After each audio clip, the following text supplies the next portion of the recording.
Hey everyone, I hope you have a great day or evening or night, wherever you are. I hope that we can continue our streak from yesterday and start without any technical difficulties. Um, I'm not sure if the music is loud enough at the moment, so if it is too quiet, tell me. If it's too loud, tell me, and I try to adjust it so everything works fine. It is amazing that already so many of you are here and have joined the stream. I saw that currently we have like 5 people here. Or the last time I looked, it was 5 people. Oh, yeah, one thing that is new is I added the stream elements chatbot.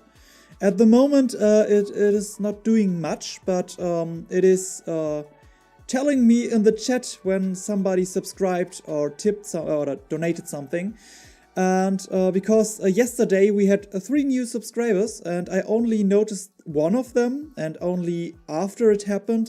I have no idea how long after it happened, because apparently my stream elements can only show me the activity when I would stream on Twitch, and I don't stream on Twitch, so I'm not sure why this is. I couldn't find anything online to fix that, so I thought, this is a nice workaround until I fix it properly. But I want to make sure that I notice if a new person is joining and properly greet them.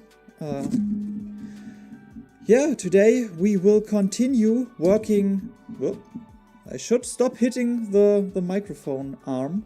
We will continue working on the harbor map I'm doing currently for Witch Mouse Wizardry on Instagram, or Isabel. And yeah, so let's get comfy. It's a little bit too quiet, the music. Okay, then I will turn the music up. Because my voice should be fine. I'm hitting in the yellow, a little bit in the red right now, so I should go a little bit down again. Like this. Oh, I hope this is okay. Yeah, maybe a little bit more. So like this. Okay, you can hear me just fine, but I think Malvo meant the music and the background. I got some Christmas stream lo-fi, stream beats, Christmas stream beats music, which is really great for streaming. Is it okay now? I turn it up a notch. I hope it is,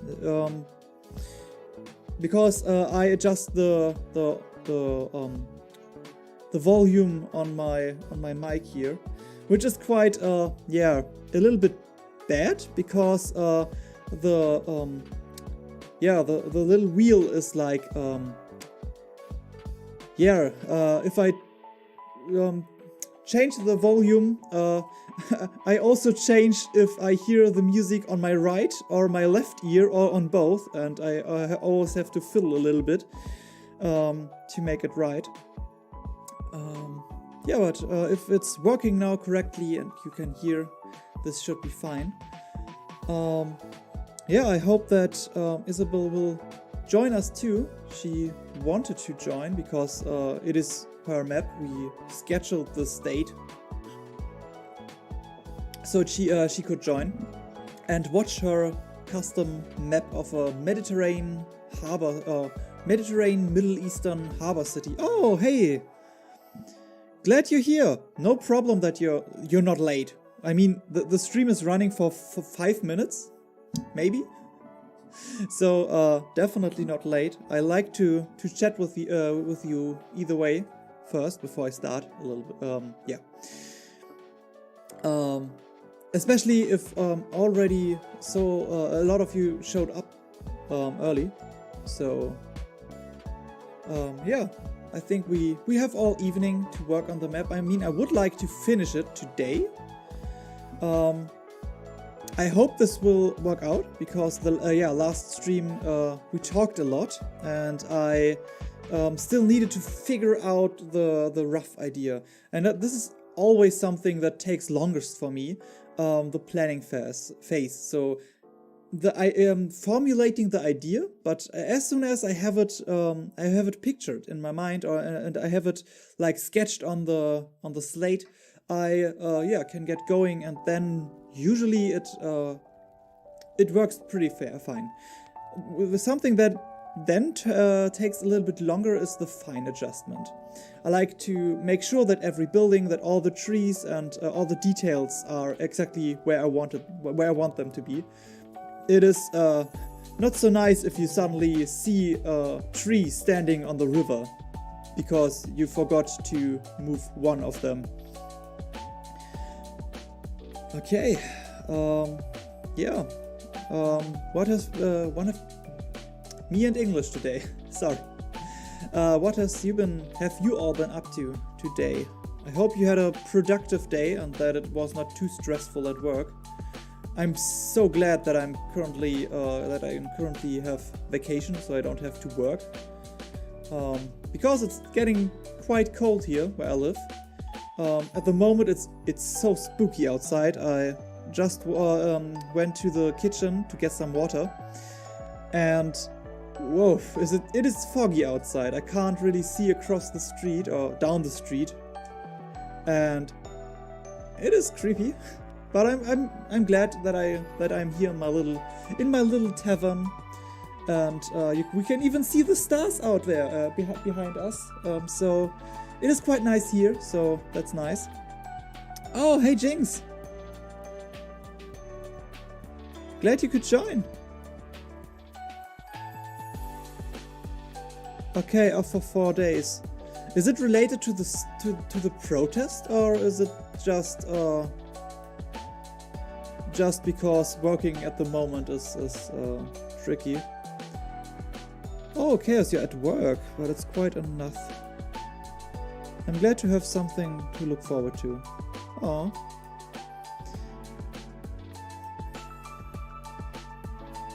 Ah, you're part-timer. Okay. Oh, at the moment part-time.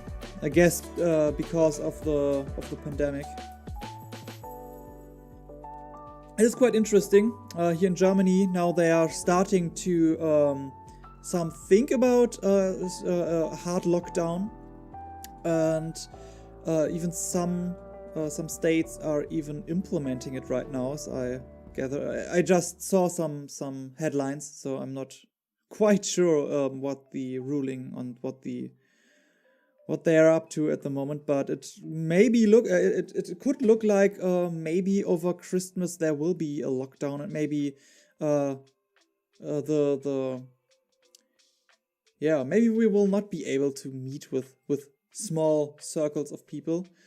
I'm not so sure about that. I had to talk to my mother today because she wanted us to join to decorate the Christmas tree like we do always every year since like forever, and it is like happening for us. We get together, we decorate the tree, and spend the rest of the evening together.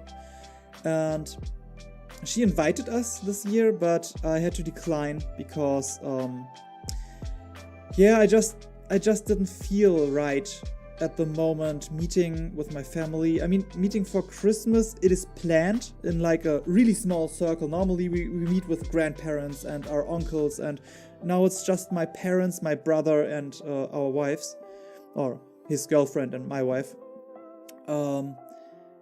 But even that is not super sure right now. We still want to wait and see how things turn up, but it was hard because we did it like forever, and but my mother was quite understanding.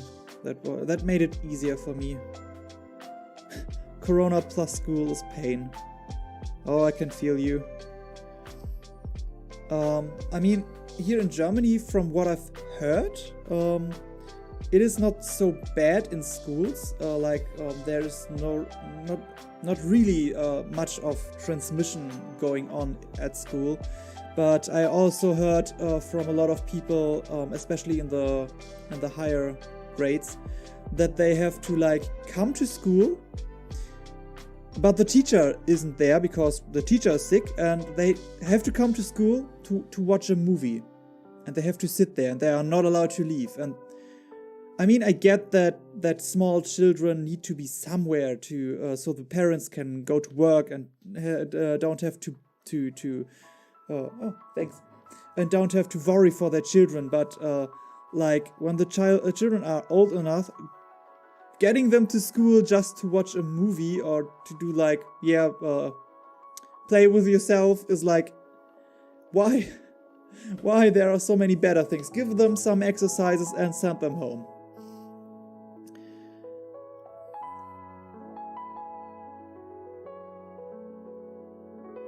Yeah, Chaos, I totally feel that. Today was like a really, really bad day for me so far. I'm fighting with depressions at the moment a little bit. And, I was not that productive. I mean, I got the script for the next YouTube video finished, but I haven't succeeded to do something else, so...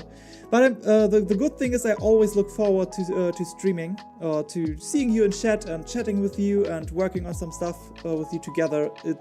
I really enjoy that. Kindergarten and such are usually meant for social interaction. Yeah, for social interactions and to keep the children busy so the parents can go to work. But yeah, Freya, and you're from Denmark. Another country that I can mark on my list where I know people from. We have to wear a mask every time we leave the classroom. Not in the classroom? Because here in Germany it's like the exact opposite. The people have to wear masks in the class, but when they go outside for the break, they can. No. I think it might be that I'm switching it. So maybe, okay, they have to wear masks at some point in school. That is what I know, but not so sure. I know that a lot of people, especially teachers, are like not so happy with the situation. But I mean, who really is happy? I mean, except for like people like Jeff Bezos and Amazon and other billionaires who are making a fortune of the pandemic. Ooh.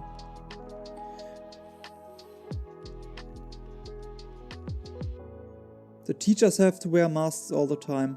I mean, if I had the choice, or even if I didn't have the choice, I mean, as a student or pupil, I would have probably wear the mask like all the time. If I leave the house, I put on the mask, and then I only take it off when I'm back home or when I like want to eat something. But I'm a little bit extra cautious, I guess.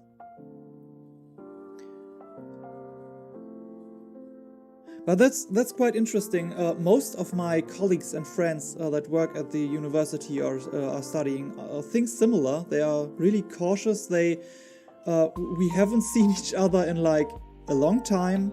We started after the first wave was like ebbed up, dimmed down, and after that after it started again, we were like, we had 1 week where we met with some people with proper distancing and everything. We have a huge living room where we have like a huge sofa, and me and my wife sit on the one side, our guests sit on the other side, so we can keep proper distancing. And then the second wave starts to rise, and we were like, well, it was nice as long as we had it. Back to hiding in our little caves.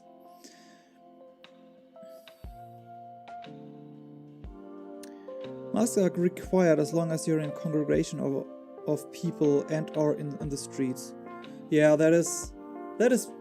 I mean that is the best thing to do. I mean, I see a lot of people that leave the store and immediately pull down their mask. And they don't pull down their masks and like moving along, they stand still in the middle of the way, pull down their mask, take a deep breath or cough, and then move on. And it's like, are you stupid? Why are you doing this? But okay, I think we can already switch to the map. Yeah. This is where we left off the last time. And I hope every one of you has like a hot beverage. Today I got an almond milk green tea. I never had something like this before, but it tastes quite nice. My wife saw it and bought it immediately. And I'm a huge fan of almonds and marzipan, so I like it. Yeah, this is the map so far. So this will be our Mediterranean harbor city. At work, people often take off their masks to talk or cause they can't hear. That is so stupid. Like, I mean, I get that I helped a friend of mine move during the pandemic and we all wear masks, and at some point it was like, okay, I get that you want to take it off to drink something, but when we did that, we always moved like to the window and made sure that nobody's around. And even then, only for but I think the worst, one of the worst things I saw was like President Macron of France, like taking the mask off to cough in his hand and putting his mask back on. It was like, coughing in your fist helps like nothing. Like I saw pictures, I did it a lot too, like before the pandemic, but then I saw like pictures how the particles move, and it's like, coughing in your fist helps nothing. Like, it's not nice to do that around people. It is really crazy. At the moment, I think I will just get into it on the way while talking.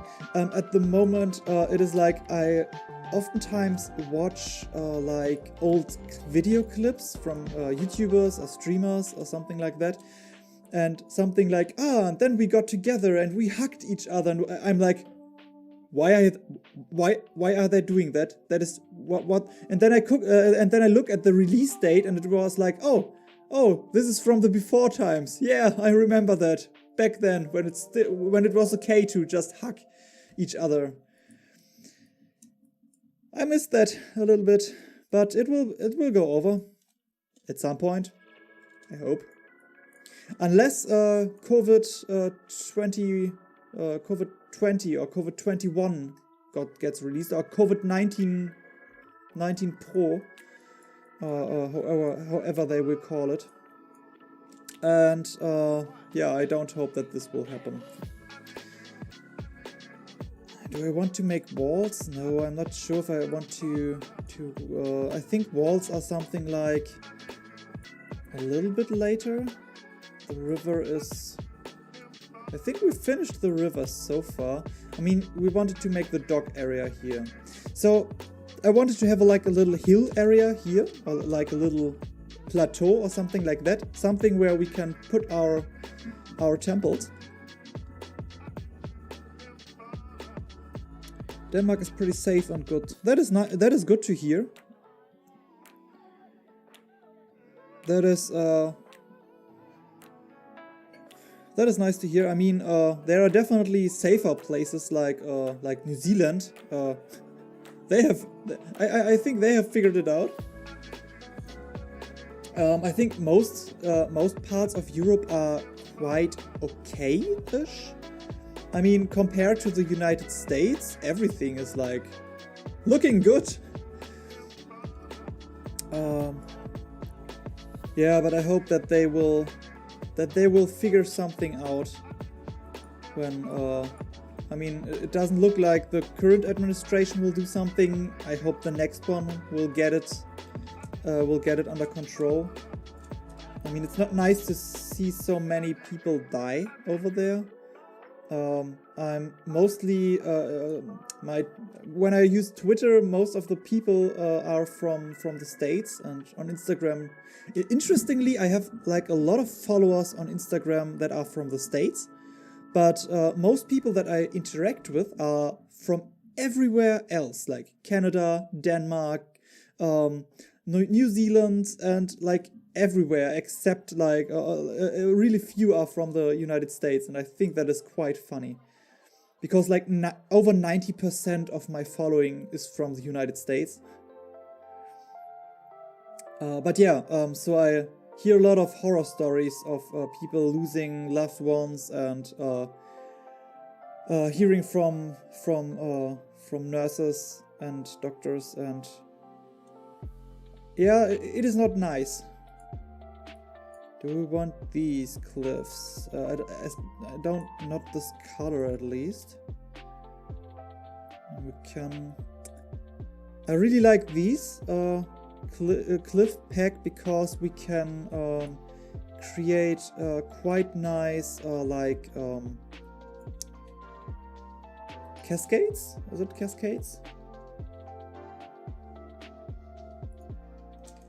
And they quite nicely fit together. I use these to mark the edges of my Androseal map.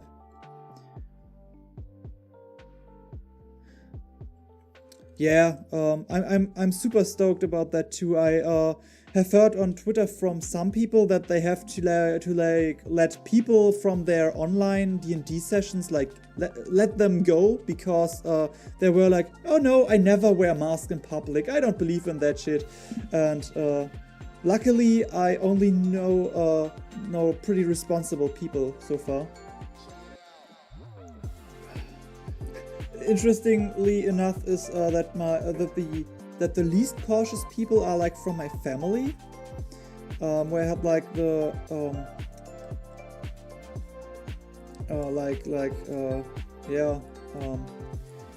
we know each other. We know that we are like responsible people, so we don't have to worry that we might be that we might transmit this deadly disease. I mean, my wife and I are surely a little bit extra cautious at the moment. I mean, I'll only leave the house at the moment to get groceries once a week, and maybe sometimes to like take a little walk around the block. But that's it, and I always make sure that we buy enough food for the week. And is it only me, or had any one of you any problems with toilet paper? Because I had to buy toilet paper like once during the pandemic, or twice maybe, and it's like, why was there this big fuss about it? I don't get it.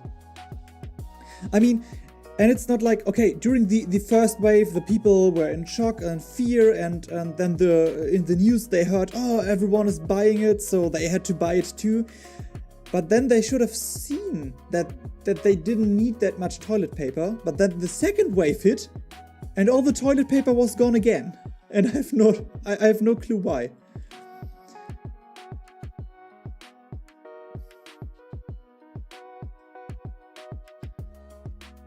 Got to be extra careful since your dad works in a health center.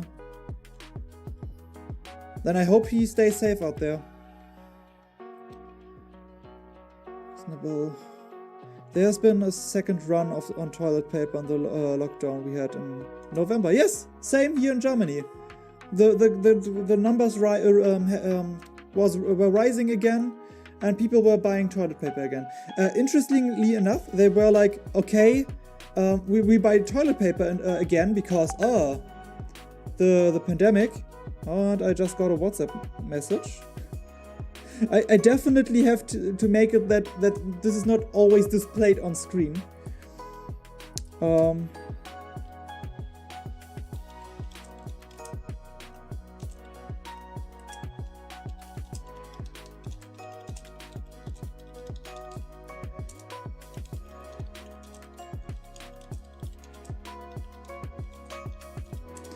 Okay. So yeah, they were like, oh, we have to buy everything again, but yeah, it was like, it has to end sometimes, and it was like, no shit, yeah, everyone want it to end, but we can't just decide that it's over. It is still out there, it is still killing people. And it's like, I know you want things to go back to normal, we all want, but wishful thinking is helping no one. That is like a real, I think wishful thinking is one of the major problems of our society, where people are not, where science can get so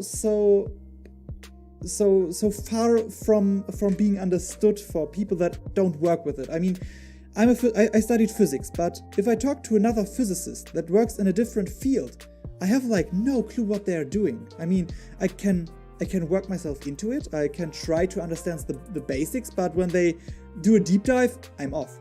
And we work in the same larger area. So I get that that people are sometimes like unsure, can I really trust what the scientists are telling us? But only because I want some things to be a certain way, yeah, just wishing that doesn't make it true. And I think that this is sadly something that a lot of people are forgetting. Ooh, I like this. But then we have to... Oh, like this. Okay, but I think...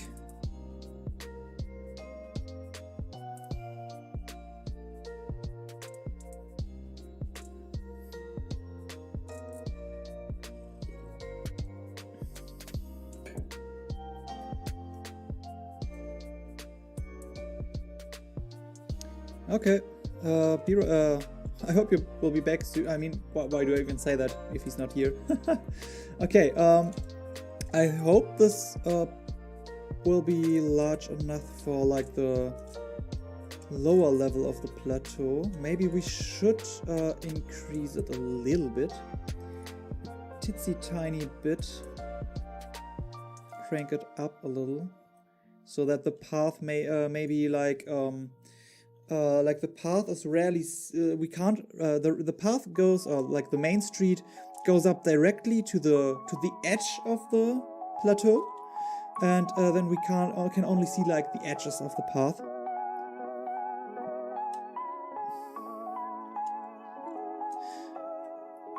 Yeah, I really like to work with these.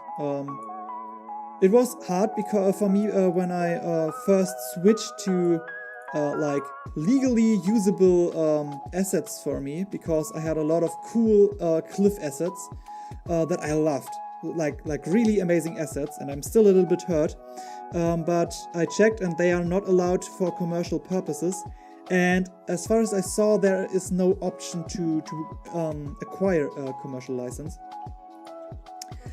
which is always a little bit sad.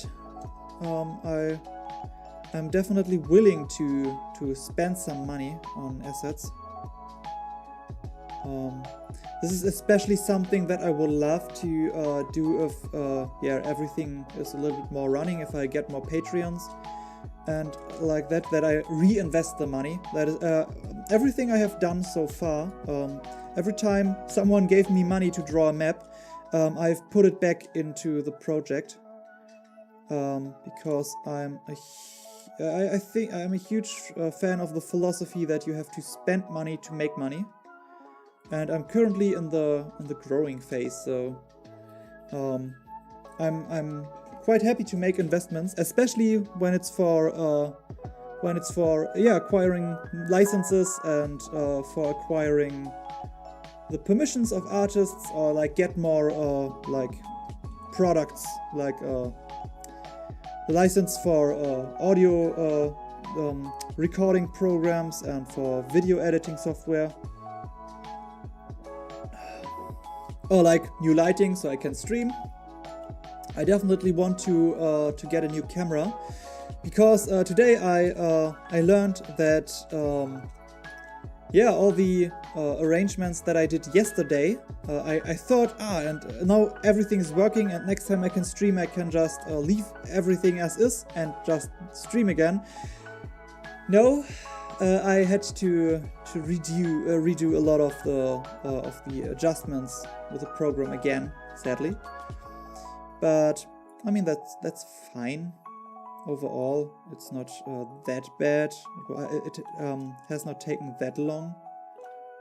The rotation. Set it back to 0.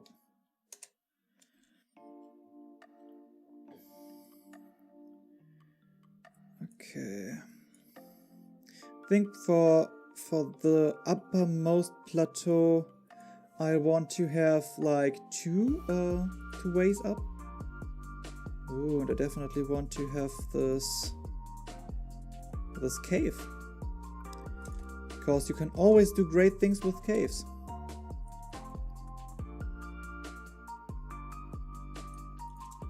Oh yeah, I had to get I got sidetracked again, sorry.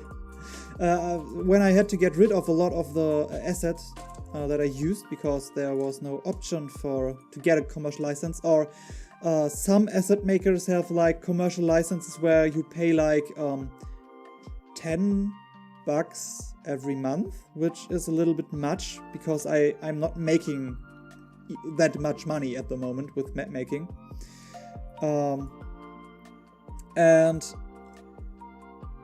And that is if I wanted to spend all my income on licenses. But there are also licenses that are like, okay, I get that you want somebody to sign up for your Patreon and everything, but some map makers don't have like a monthly subscription, but like a subscription for every pack they release. So let's say I release a map pack every month, then you have to pay every month. But if I decide to release a map pack every 2 times a month, then you have to pay 2 times a month. Every time I release a map pack, you have to pay. So if I get a commercial license from them, it would be like every time they release a map pack, I have to pay for the commercial license. And I don't really see the benefit, because why should I pay more license fees if they are more productive? So yeah, that's a bit sad, because they have like beautiful map packs, and I wrote with someone who got that license, and it was like, oh, they release a map pack like 3 or 4 times a month, which would have been like $30 to $40 a month, just to have the permission to use the assets to make my maps and sell them, and like adventures, and like sell the licenses to writers, or to make. I'm still not sure if I make a commission, if I'm working on a commission for personal use, if that still counts as commercial purpose. At some point I want to talk to a lawyer about that, because better safe than sorry. Until then I won't use anything like that. Because even if I wouldn't get caught or something like that, I think it's only fair to the artist to don't do that. That is sadly something that I see a lot of YouTubers not make. They are like, because when I started out, I tried to get in contact with some of them to ask how, like, I see that a lot of them are using like official Dungeons & Dragons art from Wizards of the Coast and other well-known art, and I was like, okay, are we allowed to do that? Is there an official statement from them where they say you can do that? It's okay, we like that, because it's like free advertisement for Wizards of the Coast. So I definitely get that they look the other way, but I wanted to be on the safe side. And yeah, the ones that I got in contact to, I won't name any names, were like, yeah, you just have to try and see. just do it in a way, and if you get caught, or if somebody gets mad, then you can then you see if that works or not. And I was a bit like, well, no, well, thanks, but no thanks. Oh, well, now we only have like one way up. And that's something a lot of them use like stock footage, and I think, I mean, okay, stock footage it's okay to use stock footage and everything, but they use stock footage with like the watermark still on it, and I don't think that is okay. Because one of my favorite YouTubers nearly lost his whole YouTube account because he did that, and he had bought the images, but he liked the aesthetic of the watermark.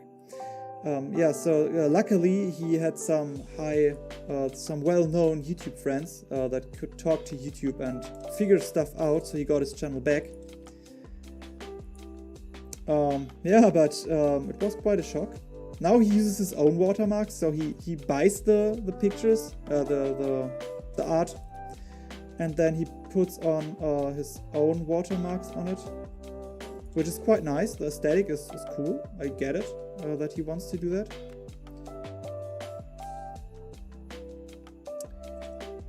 Do we want to have like two ways on here, like to the nobles? I think that is a good idea. Then we have like the main path here, and so the nobles have an easier way onto the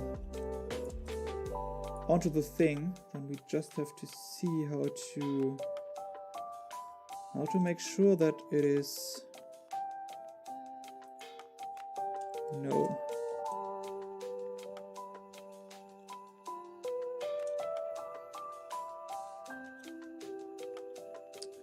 Not so sure if this is like fitting. Let's go back to 0. Okay.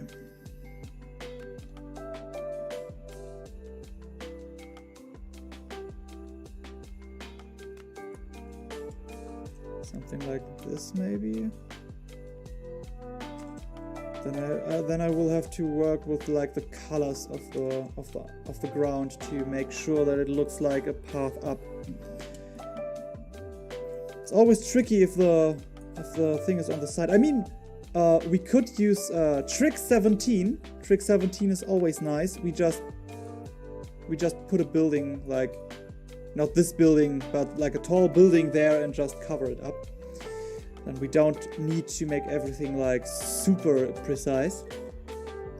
Okay, we have our hill here. We have our rocky hill area here. We have it here. I think we're good to go.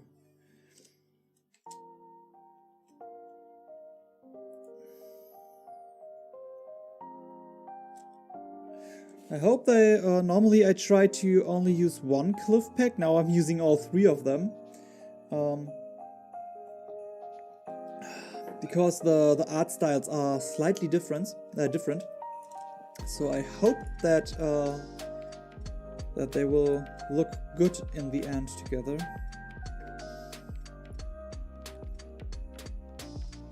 Okay. Then I think we are good to place the first buildings.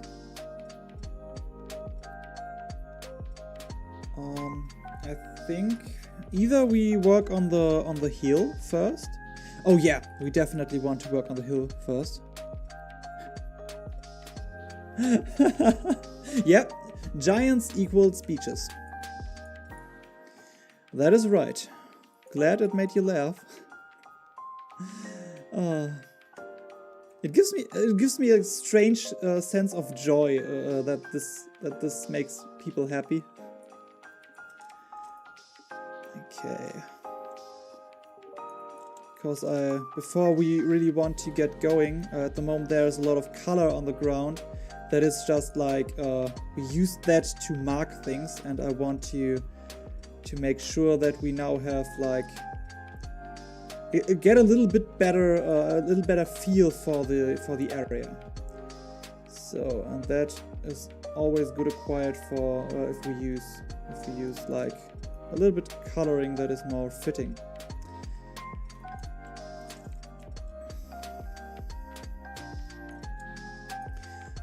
I mean, I probably will rework the colors at some point to make sure everything is the best fit for what I want.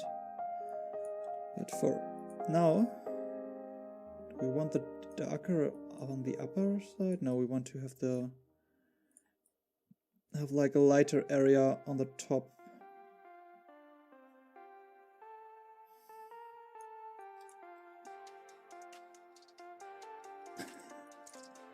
Okay, I mean, now I'm tempted.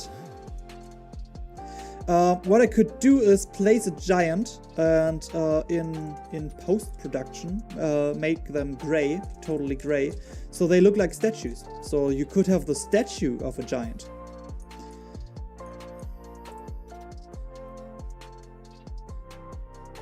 Like in memory of the giant that helped to defend the beaches from the invading forces. Or something like this.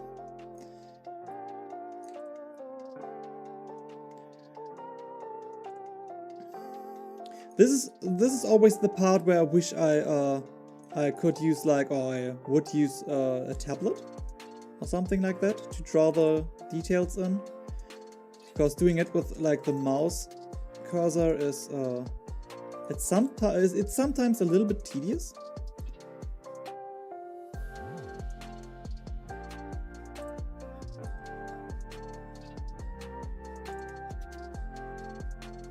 Okay, glad that you like the idea, so I will definitely try and make that happen. At one point I worked on a commission for like a fairy tale land, and he wanted a city of giants, but that giants that turned into stone. And so I had to think about how do I make that because it is always quite funny to me, because when I ask people, yeah, you want a commission from me, okay, what do you want? And I at least hope that they saw what I'm working with normally and what I do normally, and so I think that they will know what I will be roughly able to do. And then it's like, oh yeah, could you do like this really special thing, like that I'm like, I don't have the assets for that, but sure, I can try. When he was like, oh yeah, I want like the mountains, and then like with little roads alongside the way, and like lanterns and little mine shafts and something like that. And I was like, that looks cool in my head, but how do I do that? But on the other hand, I really like these challenges. I really like to challenge myself to try and just do it. Okay. Color-wise, we're getting there, I guess. And I definitely have to get rid of this green area here. Like this. This is bothering me from like the start, but I was always like, you will get there, you can do it later. But now that we are in the coloring tool, we can do it now.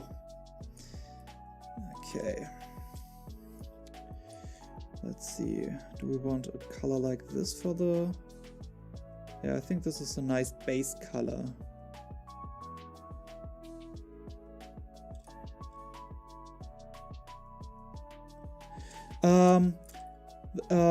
The funny thing is that the person that I mentioned right before that was also one of the best customers I had, because the best customers are the ones that know what they want. he knew exactly I want like a fairy tale theme, and he even supplied me with like a sketch of everything, where like it was just a rough pencil sketch, like I have like a river here and like a big sea here, and then there is this, and here's this and that, but this is something I can go off by. So for this town, like I have like this rough shape in mind, and you draw me on paper, and this is something I can work with, which is nice.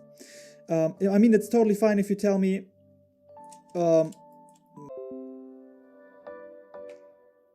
okay, we are back again.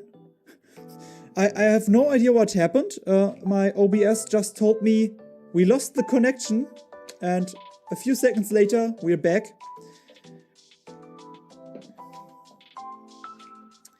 I'm not sure what was cut off, but I was answering the question, what is a good level of info? So a good level of info is like the rough tone you want. Like this is the theme, and like I want these places to be there.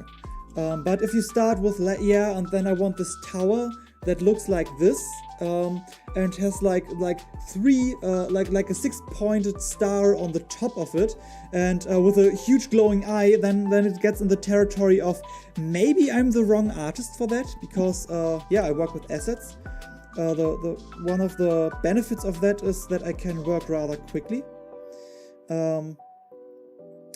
I mean, this map I could finish that in like 1 or 2 days if I set my mind to it. And if I would not do that on stream, so we definitely don't want to fill the symbol.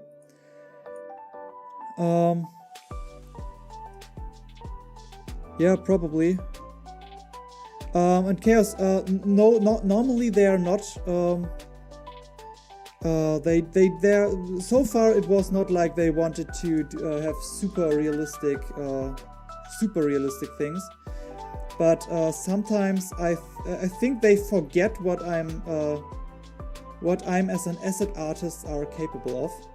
And I mean, I don't try to deceive anyone. I state everywhere that you find my asset list on my website, and that I use assets, that I use Wonderdraft, and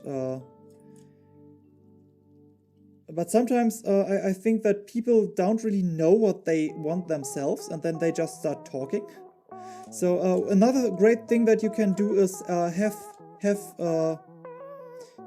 like references, like just look stuff up, like real life towns or real life pictures of or maps, or just other fantasy maps, and then take a bunch of them and tell me, I want the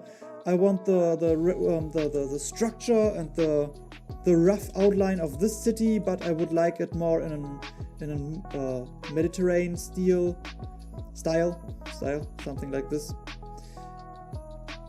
I mean, I have a lot of artist friends, and I was able in the past to figure something out with them, so they supplied me with certain things. So because if I see I would love to do something, I would love to be able to have this asset, but I just don't have it, and I can't find it anywhere, then I commission them and they do it for me, because like I said, I'm more than willing to invest in something. So I see it as an investment, because I can reuse this asset in the future.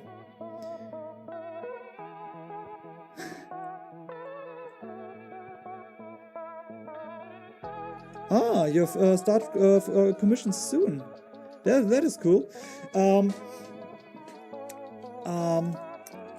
The thing that you can be ready for is people coming to you and telling you, I want like a map of a city. I want a city map, and I want it like it should be a merchant city, and that's it.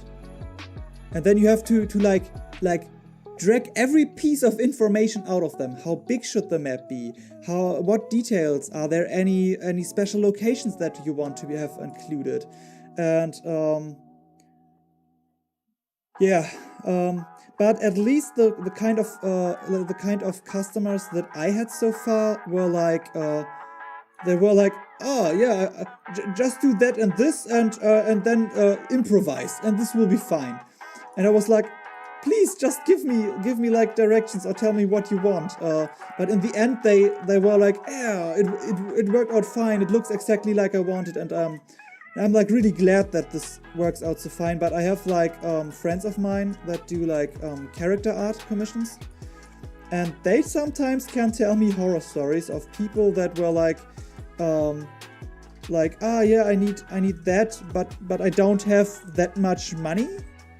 And yeah, and after you figured everything out with the price, and then they add, but I need it until next week. That is okay, isn't it? Or I need it in the next 2 days. You can do that, right? And sometimes customers can get a little problematic.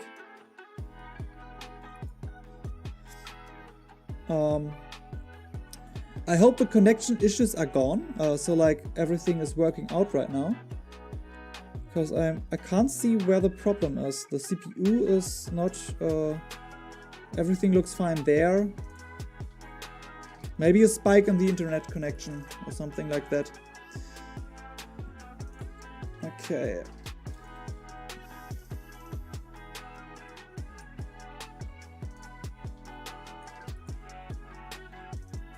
Okay, that is... I'm glad to hear that.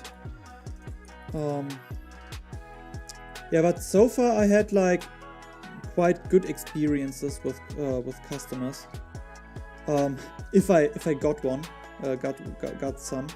I have the feeling that yeah, map making is rarely something that people want to get commissioned.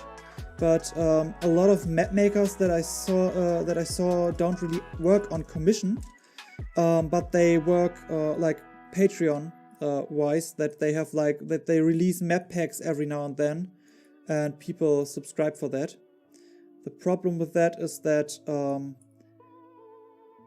I don't like that business model too much. I mean, I have like map packs and I like to work on them.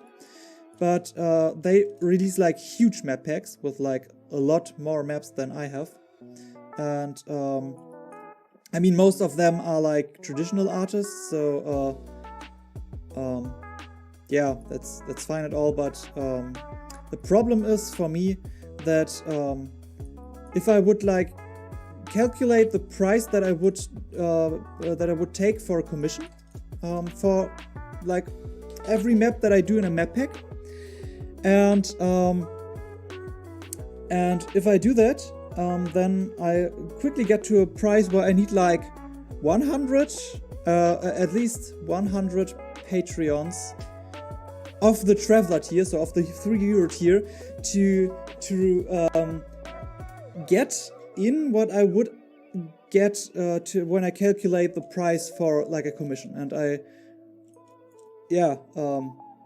so to really make profit of it, because I calculate with like at the moment with something like minimum wage, a little bit more for taxes, and then a little bit more for expenses, and that is like my prices might seem high, but from a business standpoint, they're still pretty okay-ish, I think. Yeah, but so Patreon map packs are like they're not really that profitable.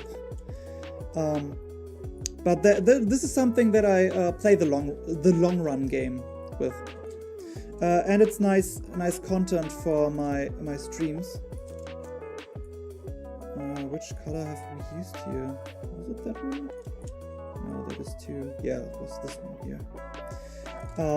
So at the moment I try to reuse most of my creations. So I do my Patreon map pack creation on stream, so I can, in a way, I do it for stream content, and then I can put it on Patreon.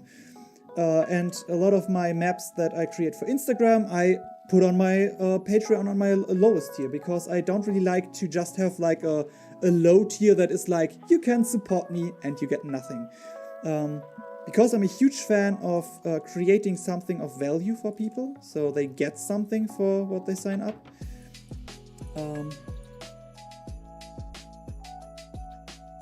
And I hope this will work out, but I will see. I'm still trying out. I mean, maybe I have to change my approach at some point.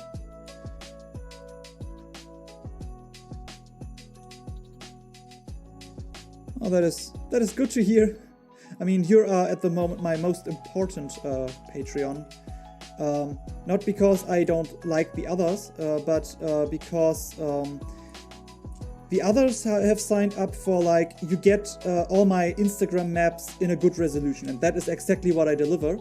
But I create content at the moment just for you, so that is the nice thing. I mean, every time I have like a Patreon poll, I mean, instead of doing a Patreon poll, I could just ask you if you want, and then you could tell me, yeah, I want some maps in a like pirate style, pirate theme, and then I just do a bunch of pirate maps. Fine with that. Okay, I think we are getting the colors in. Yeah, I like that.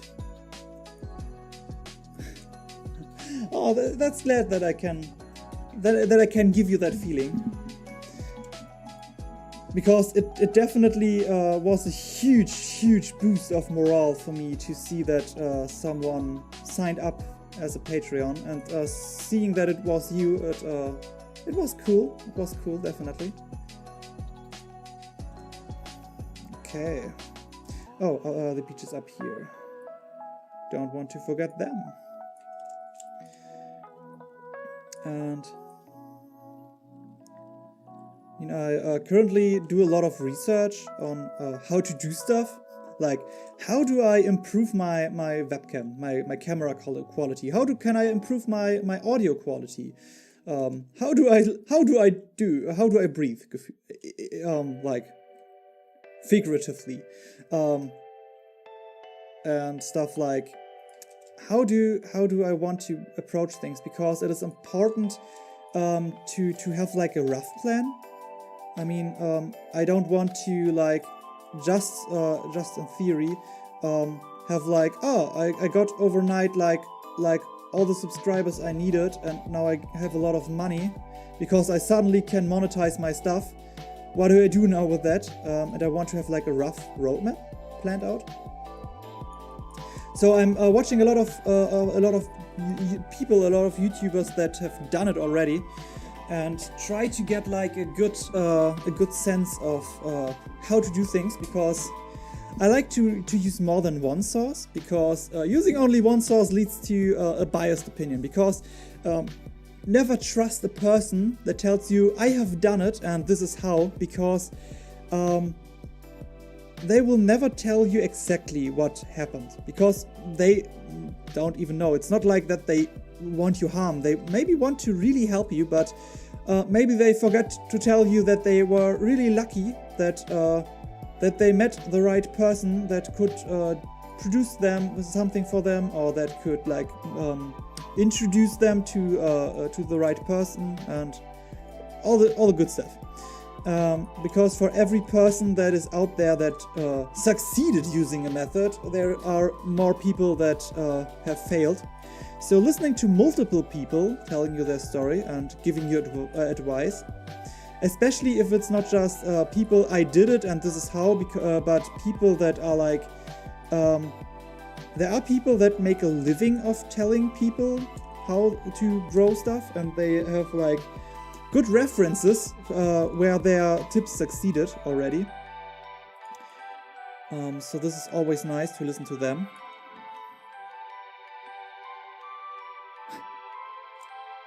Yeah, if one had enough money, one could do so many good things with it. That is one thing I will never understand. Jeff Bezos has so much money, and he knows where we live. He knows our wish lists. So he could easily become Santa Claus. And he would not even make that much loss doing it if he uses like small presents for everyone. But he makes the cautious decision not to become Santa Claus. And he makes the cautious decision not to become Batman. I mean, he has the funds, he could become Batman. Yeah, but that is actually not the best segue, but a huge dream of mine is to make enough money to hire people. Because one thing that would be like so amazing is to have like a small team that I can work with, working on my YouTube videos and making custom art just for me and my videos, and an editor that edit my videos and stuff like that. So that what I'm making is creating enough revenue that I can that other people can benefit of it too. That would be like the dream. I would love that. Okay, I think we have the rough shape of our city. The upper parts, the slums, we will do that when we get there. But I think it's time to get the road. To get the road roughly in. And for that we need the walls. So we want the road roughly here.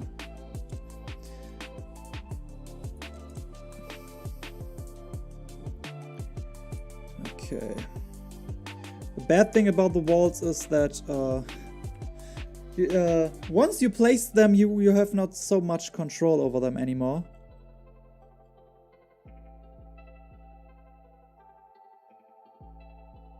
Yeah, Chaos. That is the dream. That is definitely the dream.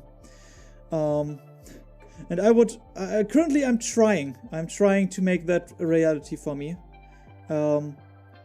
I know that it will take some time, that it might not work, but I think at least I have tried then.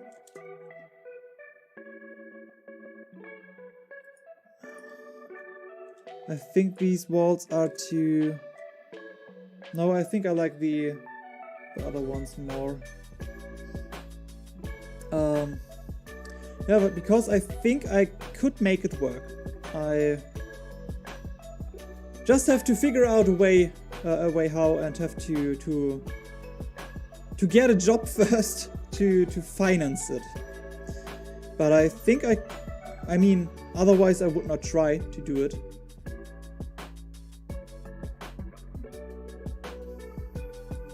Okay.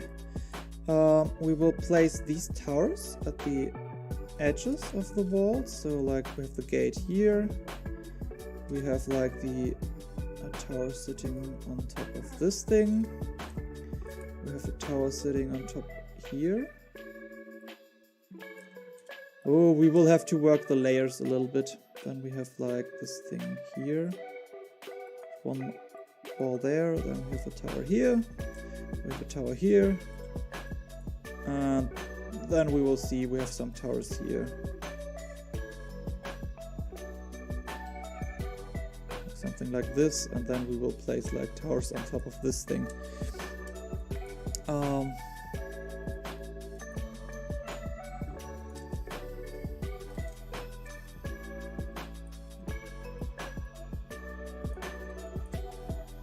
This is the kind of layering now that can get us into that can come around to bite us on the ass, because I had it like I layered everything perfectly and moved a lot of things, and then it was like and now I want one more thing between those two, and then I had to move so much stuff, especially when I work with like mountains.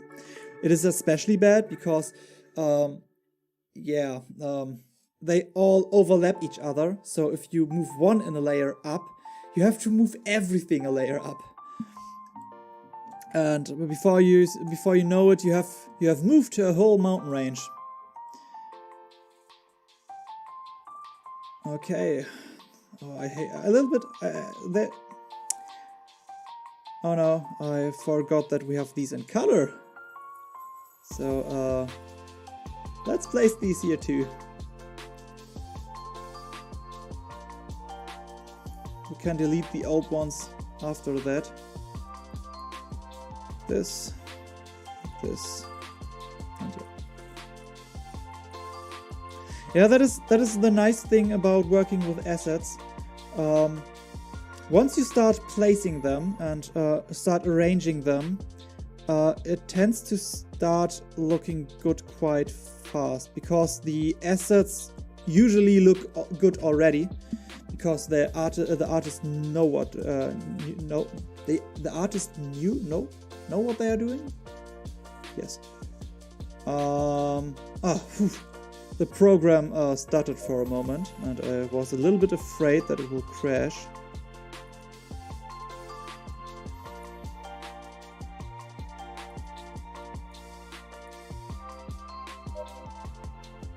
Now the autosave hits in, obviously. Okay, let's see. No, we don't want to make this big. Like this.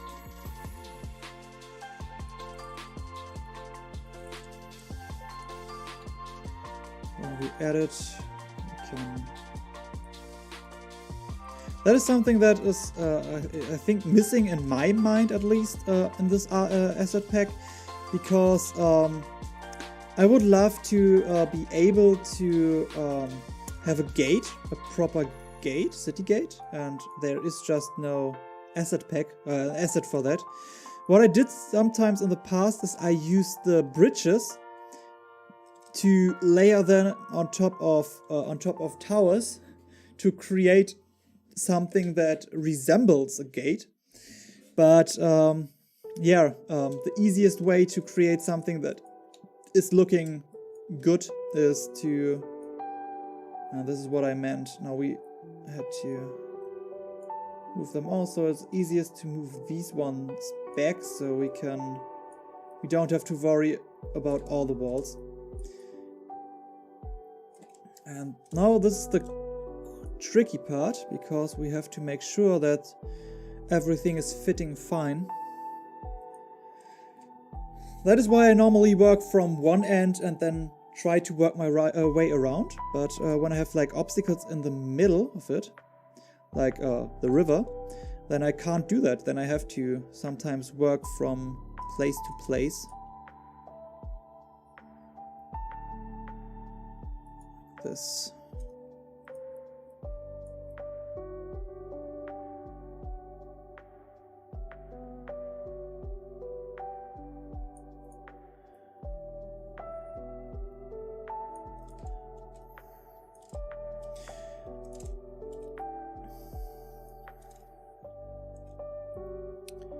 I hate it when I can zoom out and see where something is off. Even if I zoom in and it's just like a tiny thing. Because I think if I notice it, someone else might too, and then I have to fix it. And most of the time it's like nothing, and later I like remove it completely and put something else over it. But I would know. That was like when I created a huge city map. I was like, I create the outlines of the buildings and then I put the roofs on it. But I also included windows and doors, and they totally disappeared after I placed the roofs. But I needed that. I needed to know where are the windows, where are the doors, so I could plan something like, there is the place I want to put the light. I mean, I can just put the light there anyway. I don't need a window to be there, but it is like, I like to know that this is actually a place where people could live, in a certain way. I hope this does not sound too crazy. But sometimes it is just these details that are really important to me. Because I like to bring stuff to life.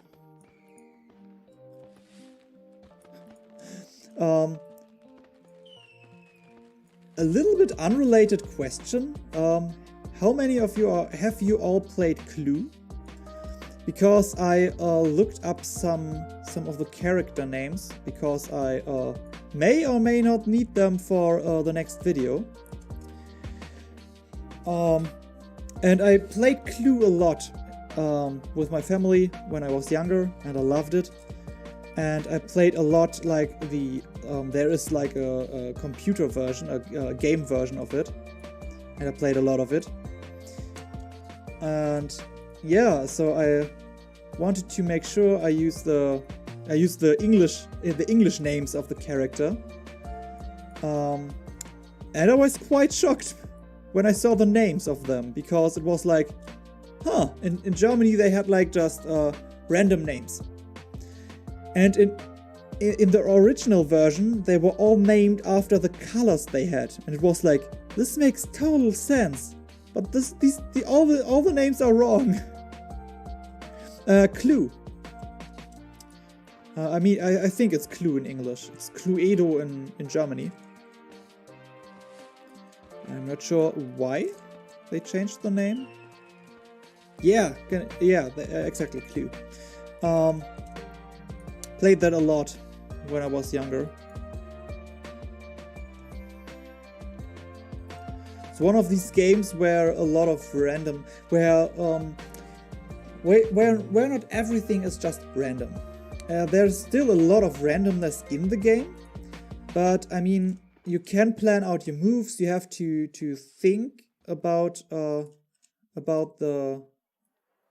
clues that were given to you. This is what I meant. Oh no, this will make everything so much harder. I think doing it like this will be, for now, easier. Something like that, yes. That is one of the things that I don't like about this, that I have to... I would love to, but I would have made... I would have to made them so small. And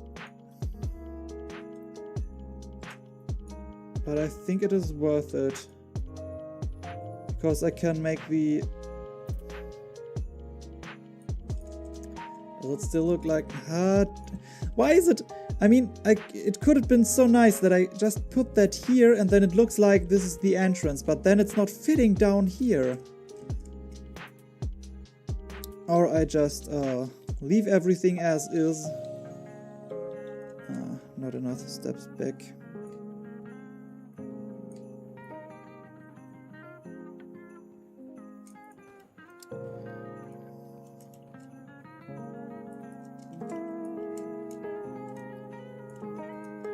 Is copying... I can't duplicate? I could have sworn that duplicating is a thing.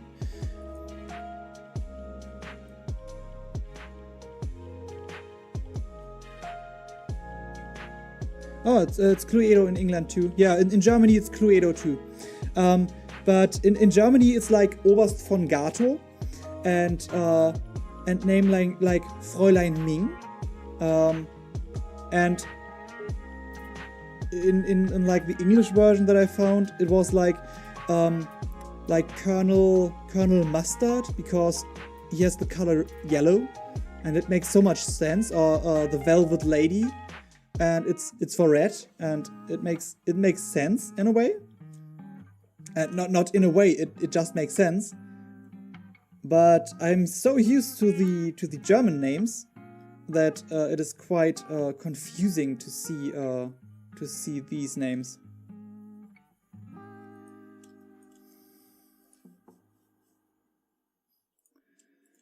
Okay. We're back to square one. Yeah, sometimes testing out ideas takes time and leads to stuff that has to be redone. But I think it's worth it.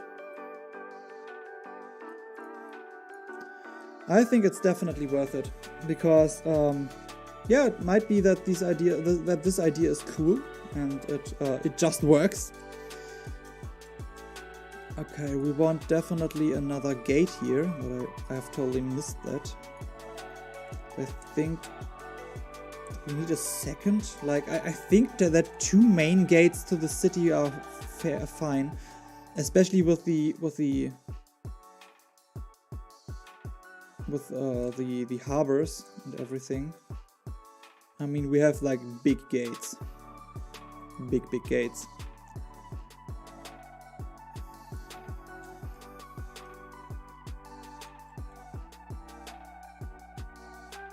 Like this.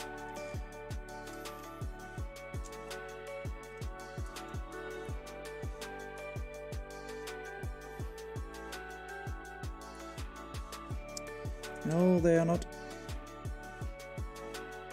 They should be like... Ah, now they're like the same height, the same size. I hate it if I have to go back and forth and then I have to readjust the height and the size and everything.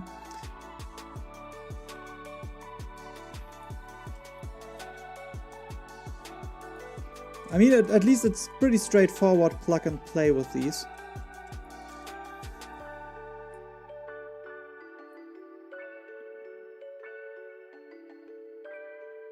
I think we need a second gate here. It just feels right with this bridge to have a second gate. And because I don't like if the wall is just going on forever, it just makes sense that there are like watch points in between. So we have to adjust the height again.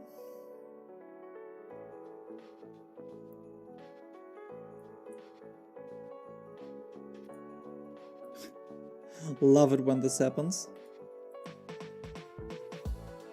Like this.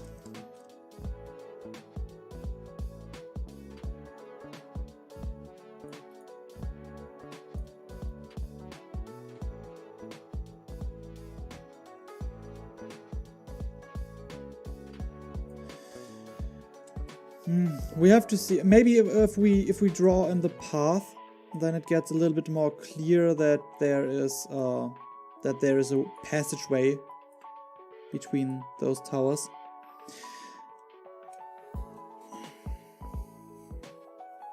A lot of things. I mean, I'm not sure that the wall as we place it now will stay standing like that, because it is not that uncommon that. I start to place the buildings and notice that I think I want to like notch everything like a centimeter to the right, and I have no idea why suddenly my Spotify opened. Threw me out of the Wonderdraft program, but it's fine.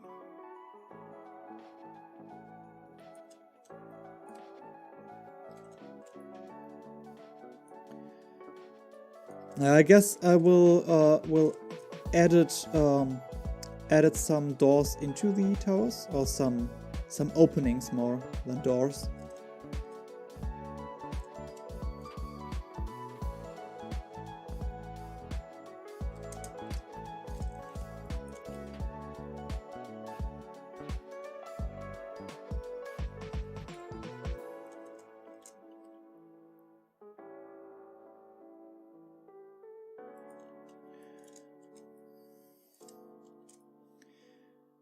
Okay, this should be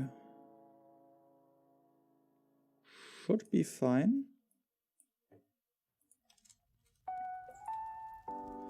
Like that. Place the tower here. I like it. If I place the last wall is like totally optional. It disappears totally behind the tower. But nevertheless, I like to place it there, because otherwise there would be a hole in the wall that I know of.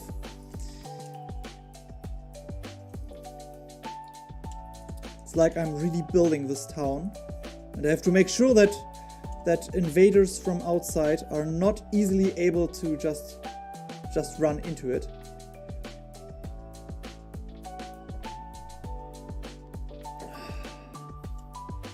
Already 1 hour into the stream. How the time passes if you're in good company.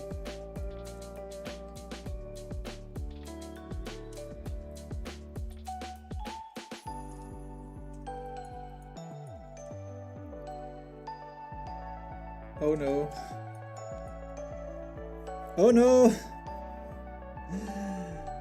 Yeah, we have an issue. The size of this walls and the size of this walls does not align. So I either replace the walls. Yeah, I think I will replace this walls here.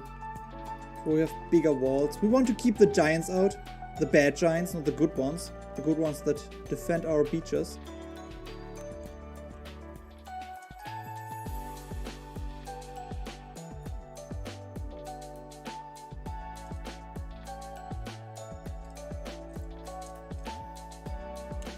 And we are connecting with the tower roughly at this point, yes. Okay, I have to delete the other stuff. And place the tower like...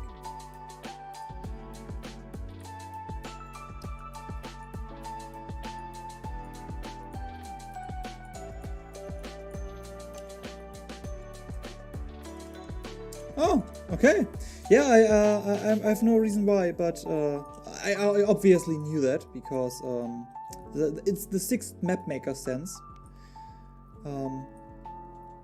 I mean, but you definitely know the 6th mapmaker sense, for you are a mapmaker as well. Why is this tower not coming in front of it? It should just easily...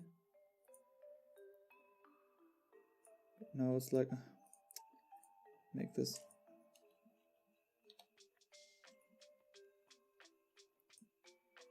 Something like this. Always something that I'm most afraid of getting wrong is the perspective. Because I just place assets and change the size of the assets, and then seeing if I want to like do a height difference. I'm really excited for the map that goes live on Instagram tomorrow, I think. The lift map. Because there I wanted to create like a cool height difference illusion, where I have like a platform up top, then I have a lift roughly in the middle that is attached to like a rope mechanism, and then I have like the area below, and I wanted to use these 3 levels and create like the sense of, yeah. I hope it will work.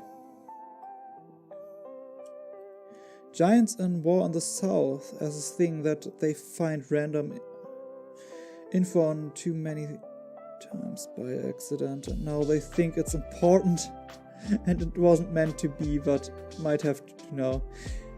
I mean, that is how things turn out. A player asks for the name of random NSC, and then they want to know what their parents are doing, and then you come up with like they fought back in the war, and then you are like, wait, now there is a war. Okay. Stuff like that. But this is something that I really love when I world build. I really love to make space for players to interact with the story. So usually when I world build, I deliberately make it so that there are holes in the lore, that I just go rough over things, and I hate it when official rulebooks do that. Why I go into that in just a sec, but I love that if I do world building for myself, because I can like take into account player agency and take into account what players are interested in, and because if the players are interested in giants, for example, the old threat that was sealed in this tomb could be a giant.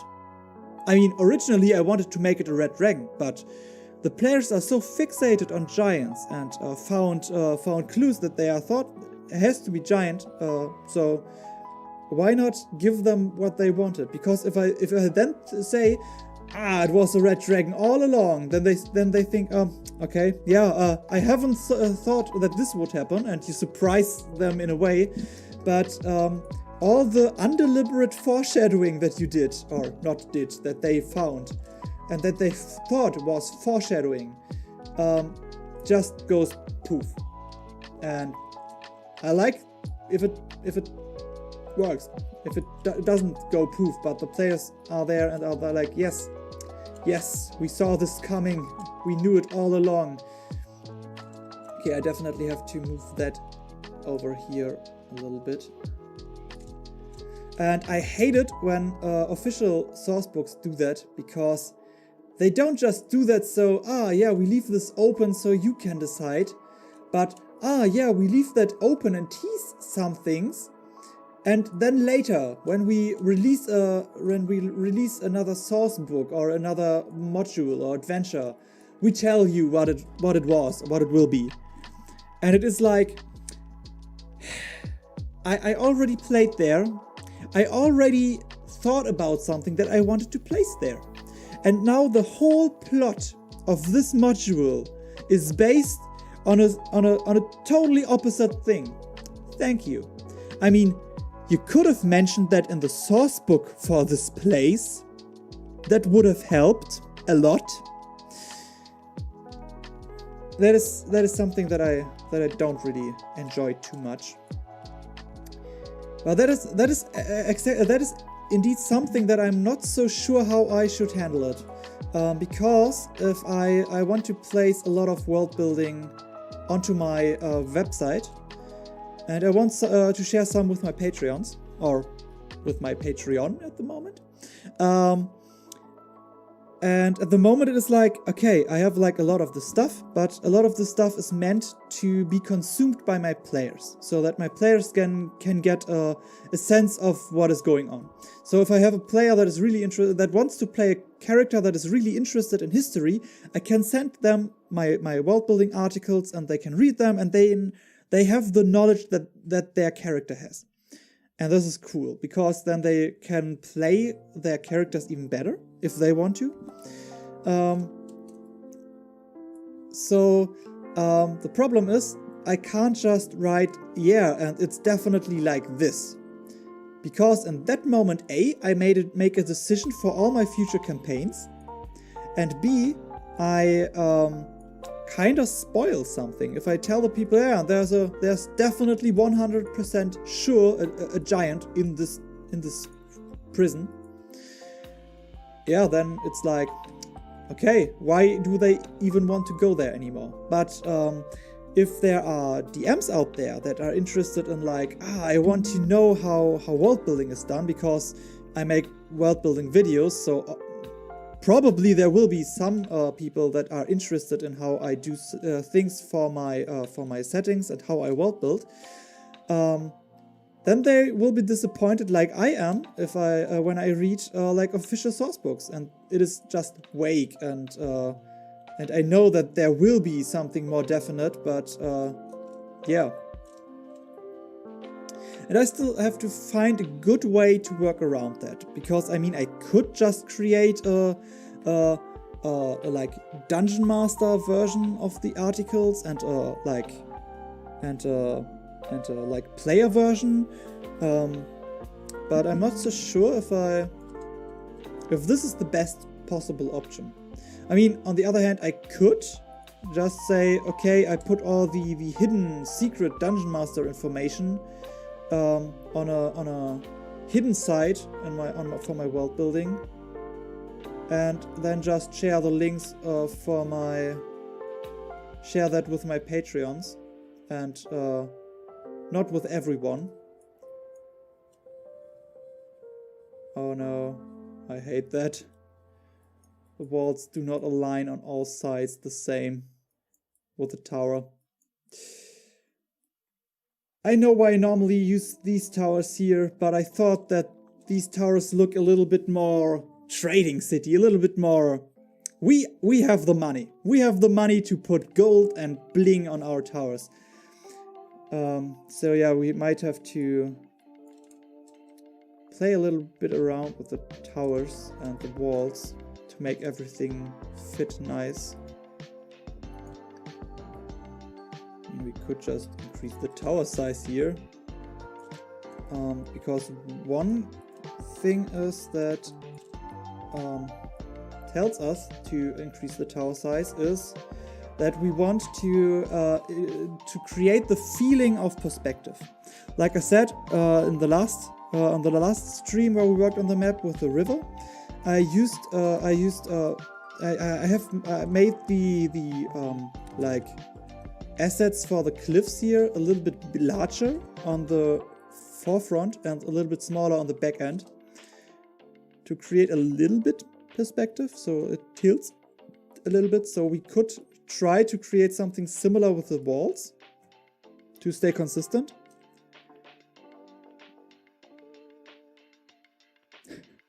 Tough works. Just writing with no plan. Yeah, I tried to use to try to write like that too.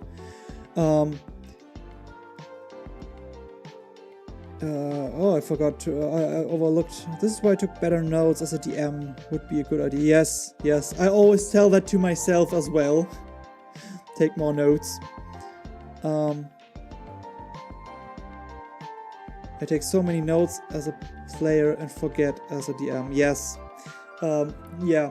Because when I run the game as a DM, it is like I have to handle so many things at the same time that I sometimes don't have the mental capacity to also take notes.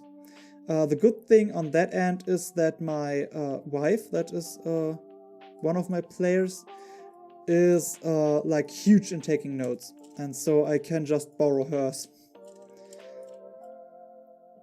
if I need to. Let's create just the gate here. Because I think if we create like a little bit wall here and then have like a gate again here, then we have too many towers. But we could create the gate a little bit down here. Yeah, I think we should, so the line's better with the bridge.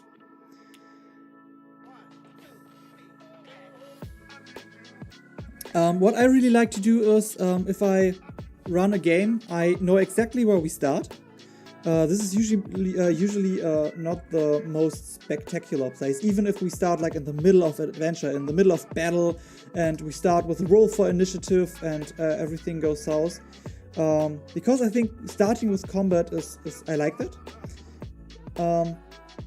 But yeah, I know where I start, where I will throw my party in, because then I can tell the players in character creation, this will be this is the rough area and, that you will start, and you know that about the area, so maybe you want to play something like this, or your character would know that, and yeah, stuff like that. And we have to. And I exactly know where we will end. What I mean with that is not that I exactly know that that they will have to go through so much hardship and then have these allies and fight in this scenario at this place. But what I know in general is like, at the end they will have to face off the king, or the king is controlled by like a dark entity, like a devil or something like this. And the devil is trying to force war onto the nation. And the devil is sitting on a faraway place. So the players, even if they stumble accidentally over the fact that the king is possessed, the devil is still the big bad guy, and in the end they will have to fight him. But how they do it, I have no idea. I have definitely no idea, no clue at all. I have a rough plan, so I think about, and the first time they think the king is good, and then it turns out the king is bad, and then they free the king, and where then together with the king they fight the devil, or something like that. But maybe stuff goes south or change. Maybe they figure out pretty soon that the king is bad and just kill him. And then if I would have said, they need the king as like an ally, it would be like, no, maybe now the daughter of the king steps in and says, yeah, my father was lost and evil, and together we can. I sense that there is something more, and now they have again an ally, and we can pass on. Change things as they go. And I would not necessarily go as far as saying, you should have saved the king because he was actually the good guy. He was just like a puppet. Depending on how things play out, I might actually change that. I might have actually go like, and he was like, he made a deal with the devil to increase his powers, and now the devil is angry because you just destroyed his puppet, and the deal is off, and now he comes to get his payment or something like that. I like to leave space so the players can steer in different directions. I like to use like a tunnel system where I have like checkpoints that are like pretty fixed, like, okay, we will definitely end up here. Like on the short run, I will play, I usually play in chapters, or plan in chapters. So for chapter 1, I know at the end we will have this kind of finale, when we face the bandit king that hides in the hills. And they have either the chance to try a friendly approach, or to try an aggressive approach. But we will end with the bandit king, somehow. Maybe the bandit king will attack them, because they have something, or acquired an item and tried to avoid him, and now he comes to them. But in the end, we'll fight with the bandit king. I know that point, I know the start point, and how we get there, on which way we get there, this is pretty much up to the players. I mean, we have a rough outline, that's why I call it a tunnel, but as long they can move in there pretty much freely. And I try to make it so they will never see the walls. So in the best case scenario, they will play and they will think that they are in total control. Because in a way they are, but in a way they aren't, because I like to use... I hope that no player is watching it right now, but I haven't seen any players in the chat so far. I love to use DM and GM trickery. I love to use illusions to make my players think things. This works especially well if I have played for a long time with these players, and I just know how they tick, and then I can present them with a choice. And I know that this will be a hard choice for them, but I know exactly how they choose. And then the funny times are, the funny things happen when they decide to decide the other way, because for some random reasons. But then I just try to roll with it. But yeah, you can use trickery like, you have two ways. Or, no, better. You are going down the road and you see like, you are escorting like some merchants, and then you see that there were people there, there are like wagons and they are on fire, and you see tracks of a fight, and you see that people got dragged into the forest. What do you do? And I thought, okay, the players are good, aligned, so they might go, they will probably go off and help them, and then they will fight some kobold bandits. And then they just decide to move on, because hey, we are here to escort these merchants, and one of these merchants has just told us that that he has a daughter in the city, and that this daughter is sick, and we need to get that merchant as quickly to his daughter. And it was like, damn it, this was random information that I made up on the spot because you asked, but okay. Then we move along, and further down the road, I use another goblin attack, where they like set fire to the wagons of the merchants and attack. And now my the scene from before is not just like a plot hook that they have not bitten at, but it becomes foreshadowing. Something very similar happens, and it's not like we have not expected that, but they knew when this happens they will be like, yeah, these are the same guys, and now they are getting on our nerves, and then you describe to them you're nearly at the gates, and the merchants tell you, you know what? The rest, I mean, we can see the guards from here. We can make the rest on our own. But one of the merchants, the one with the daughter, I'm making this all up on the spot, by the way.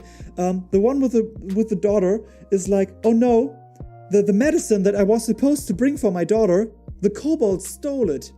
Please, go there and save my daughter. And now, because I know that they are interested in helping the merchant and the daughter, I'm pretty certain, like 99%, that they will go in there, and then they still can save the other people that are held captive. And I can use exactly the same encounters that I have planned out. Okay, enough of... I'm about to try to figure out a growing side plot with a devil that was caused by a dodgy knockoff deck of many things. Ooh, I gave them that... that is becoming a long-running mess. I mean, every story of the deck of many things I heard so far, except one, was like a mess. Like it derails things way too quickly. But I kind of love it. I kind of love these random mechanics that can either give you like huge advantages or huge disadvantages. Something like that, where we had like we were at a sacred witches ground in a cave that was sacred to witches and to womanhood, and there were magic ponds. And if you were to bathe in them, you could grow your powers. And so my wizard thought to himself, I think I should go into that thing. Yeah, 2 ponds later, and my male wizard became a female witch. A little bit more powerful, yes. And with an alignment change from neutral good, more in the direction of chaotic neutral, I think. Yeah, and when we left the whole place, I aged from like 18 to 40 because there was like a time trap we had to deliberately go into to get an artifact out. So yeah. And by the way, this was not the last time my character changed gender and class. No, I think class stayed the same, but gender. And age. And race! He changed race at one point. It was a crazy story. It was a crazy campaign. Maybe I will tell the story another time. But I think I should go back into map making. Heavily nerfed because it's... that kind of dodgy rip-off. Interesting.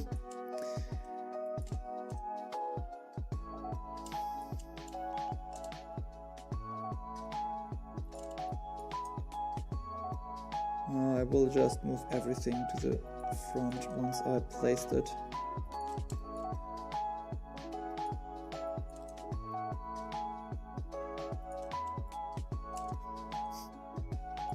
I mean, in contrast to the just a quick side note to my character, to my mage again.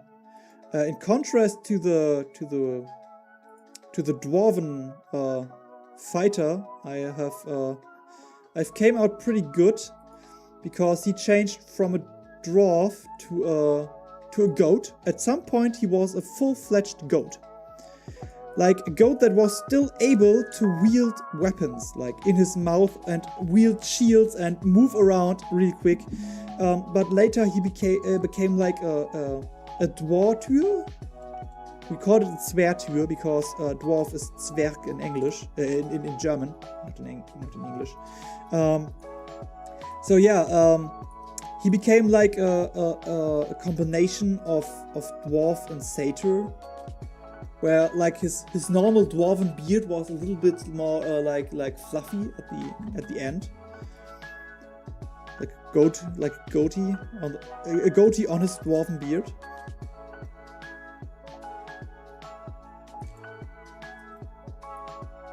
Okay. Oh yeah, we have to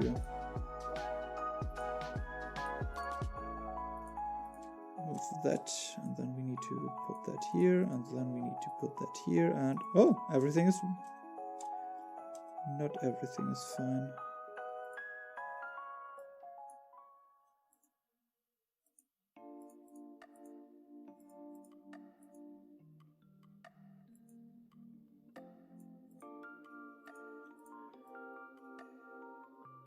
Like this, yes. Okay, so our outer walls are standing.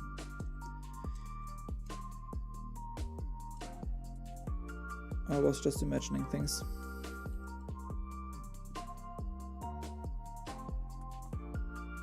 Oh, I love reoccurring villains. I love them so much, but sometimes players are just too like so afraid of a reoccurring villain, so that even good characters became like, we have to kill them because otherwise they will come back, and we have to bring make this sacrifice now. And it's like, I kinda get where you're coming from. But, I mean, your character were supposed to be the good guys, or were supposed to be good and nice people and naive people that believe in the good in the heart of people. And not like I'm neutral and we know it's tactical advance to kill them off and stuff like that. And at some point, I took my players and I talked to them and were like, in the future, you will face these enemies either way. I mean, if I take a reoccurring villain that I maybe give some extra levels and make them stronger over time, or take a totally new one and put it there because you have to fight something. Don't be so afraid of a reoccurring villain, because it is not something like, and because you haven't killed him, now it's even harder for you. Even if the bad guys in-game say that, it will not be like that out-game, because I'm not a dick. And at this point, they kinda understood that it could be cool for the story if their character stayed good and not made the alignment shift, and had this reoccurring villain that they could get to know. And at some point, they even managed to befriend some of them, or turned them to the good side, which were really cool in-game moments. But this is a good showcase why it's really important to communicate with your players and to give them, to tell them, to make sure that they understand that you are not playing against each other. That's like the number one mistake that players can make, thinking that they play against you as a DM.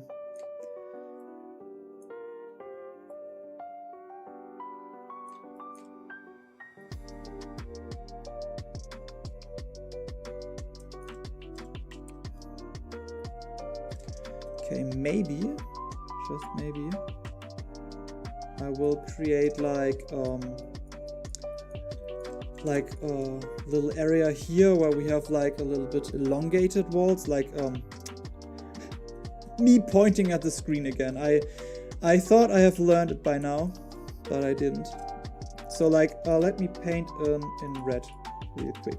That we have like walls here and like towers here and here. So we have like a little bit longer security sector. But on the other hand, we want to have like the slums here going off here. Maybe there will be like checkpoints way off. But on this side, we can't fit that on the map anymore. So I'm not so sure if we want to make that canon that there are these checkpoints, and only there are none.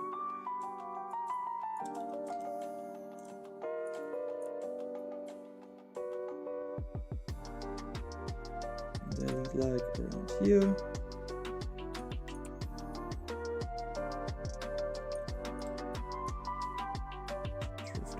Here, and then they come down here. And we want to have like a pathing off here.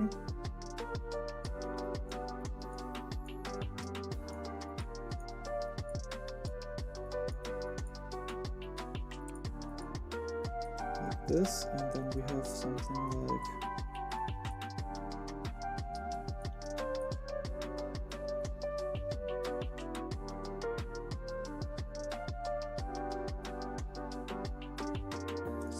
like this maybe? Okay, and then we want to have like a road that leads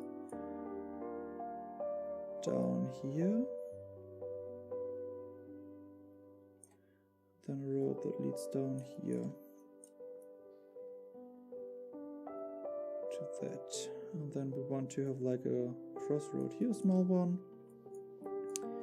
And yeah, the upper region, we have to think about that later. I think it was pretty ambitious of me to say that we will finish everything today. But I would like to, but I would not like to stream too long because my sleep rhythm at the moment is like not good. Not that good. I try to wake up more early so I can get sleepy a little bit sooner. But I always need a lot of time to get like to relax after ending the stream. So we will have to see. Maybe I will, I mean, depending what you want, we can finish the map on another stream or continue the map on another stream. Or I can just finish the map off stream. Let's see. Yeah, I think I like that. Okay. Now we have a rough idea where the roads will lead. At least the big roads. Because we definitely need some smaller roads in between. But the smaller roads will grow naturally when we, It's always nice to, if I forget to what colors I use for the roads.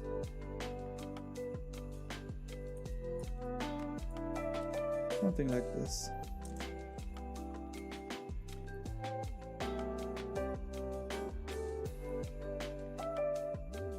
Okay, great.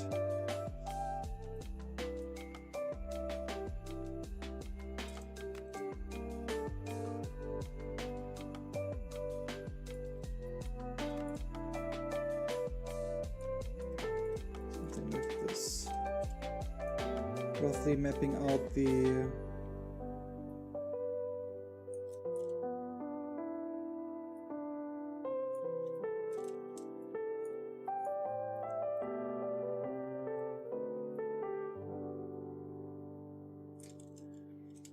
something like this maybe. I have something like this.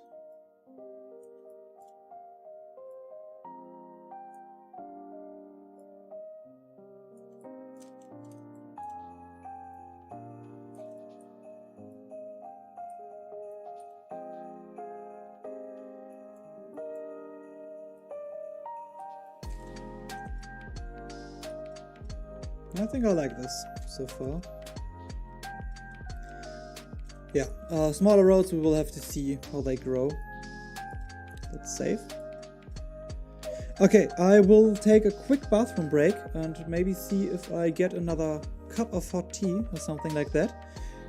So yeah, I will be back in a second. So stay tuned and see you in a minute.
And I'm back.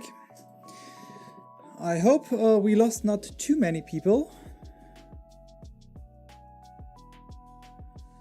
Okay. Back to business. Let's see.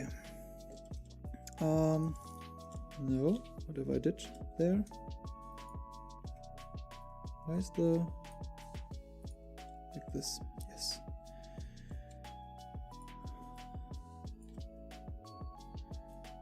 Thanks, Jazz.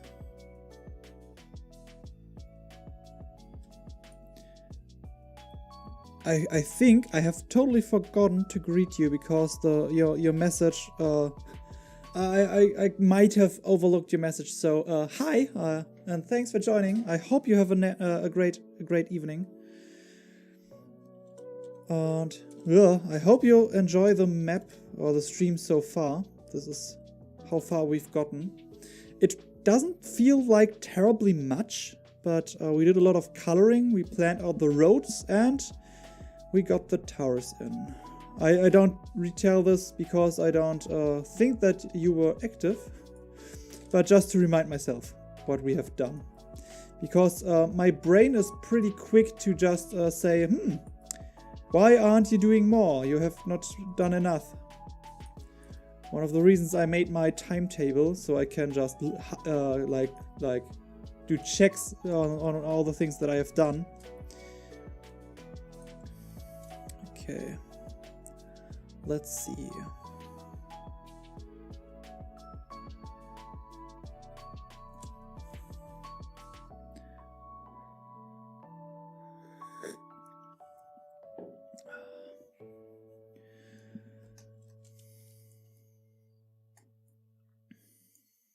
It's quite interesting. Even though yesterday was quite was a stream where we did where we streamed for a long time, and a lot of people were active. Like a lot of people. We had like a lot of people playing with us. We had a lot of people watching. It was great overall, but it still was not as much like as many.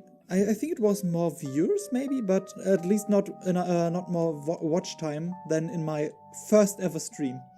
And I think it's quite funny that even though I grew a lot since then, that my first stream still was like the I don't want to say the most successful one, because I really think that we had great streams so far. And yesterday was one of the greater streams.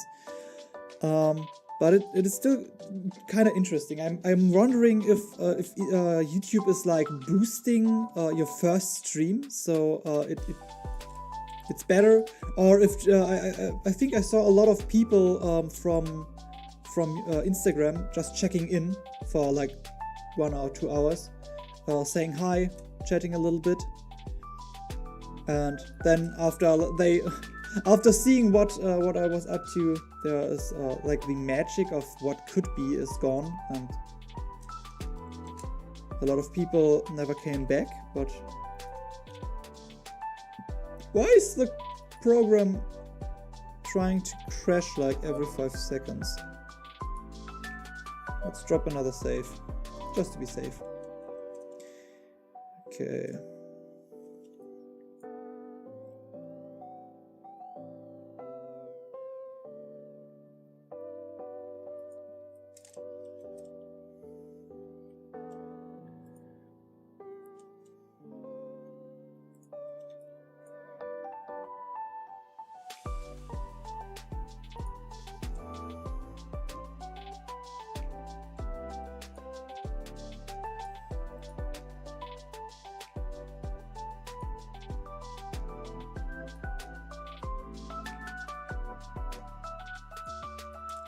Let's place down some temples. So I want to use like colorful and like really cool buildings, but I don't want to use something like this for temples, because this it doesn't really look like a temple that you would place in a city. This looked maybe a temple like outside of the city, with like a huge area with a lot of monks living there. But this looks more like the villa of a nobleman, something like this. Or I'm quite sad that I can't that there is not another angle to this building, but we have to make do. Okay, what we need is like these things here.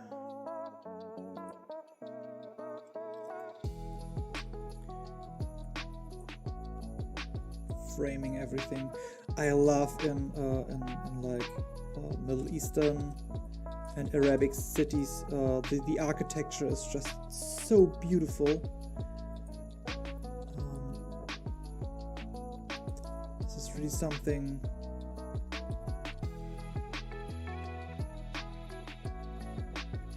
And it's kind of sad to me that so many people are like against integrating more of other cultures in your own, because I think like combining different aspects of architecture and culture in general could lead to so many cool things.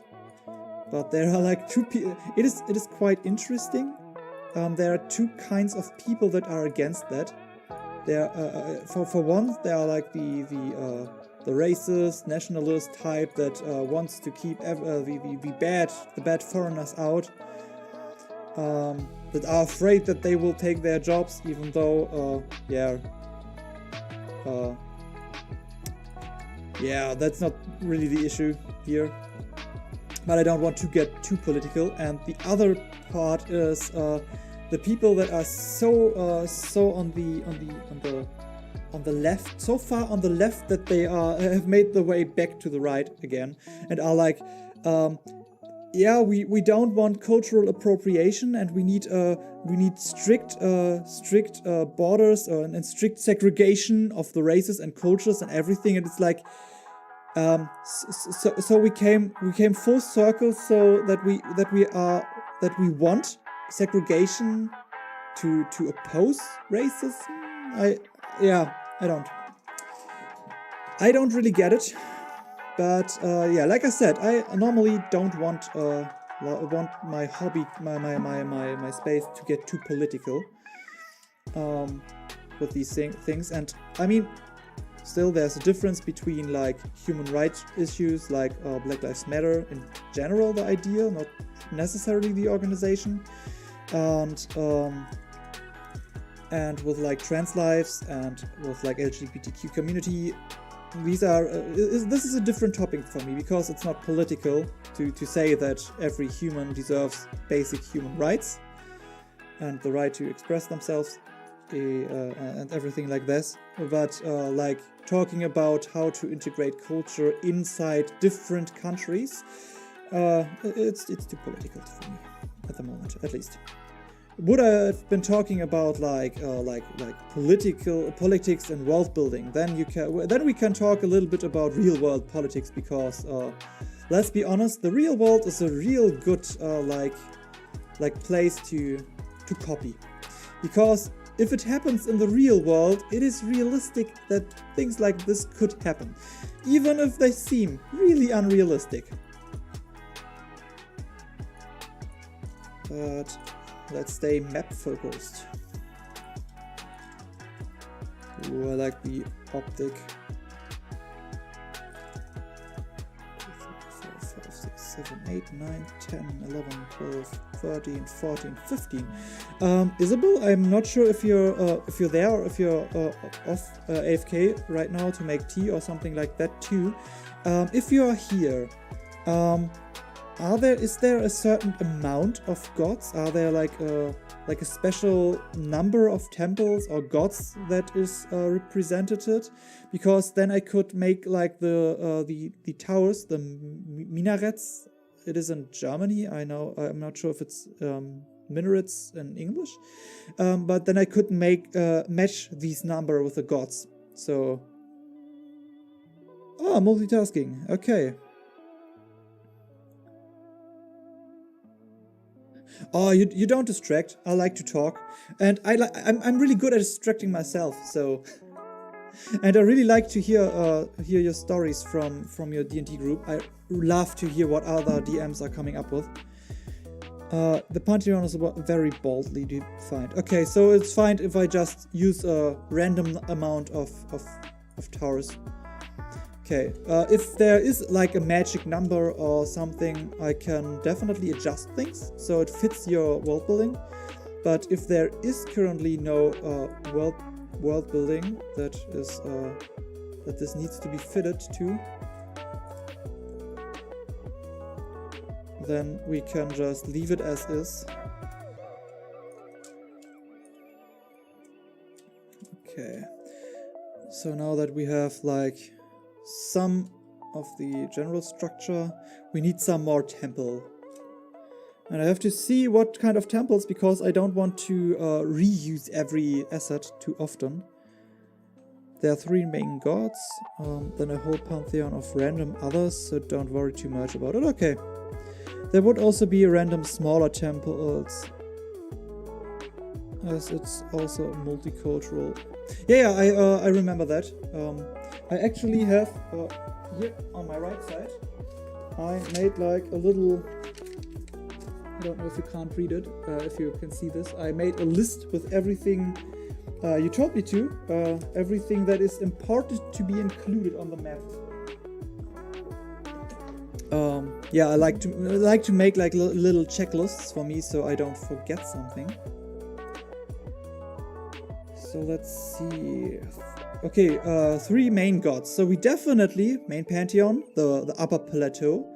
We definitely need another temple directly up there.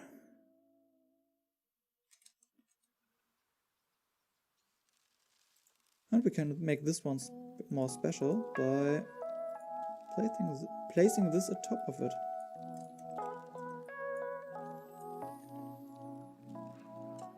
Oh, glad you like that, Jazz. If you want to know what wonderful artists are responsible for all the assets, you find the link down below in my in the doobly-doo. Because I have like a full list with all the artists that I use assets from on my website. The link leads you directly to this list, so you don't have to go searching. Okay, let's see. just place.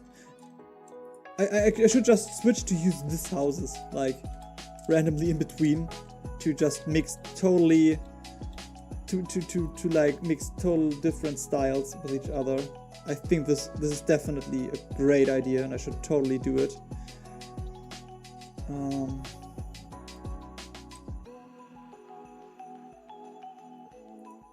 Ooh, I could place something in the direction of...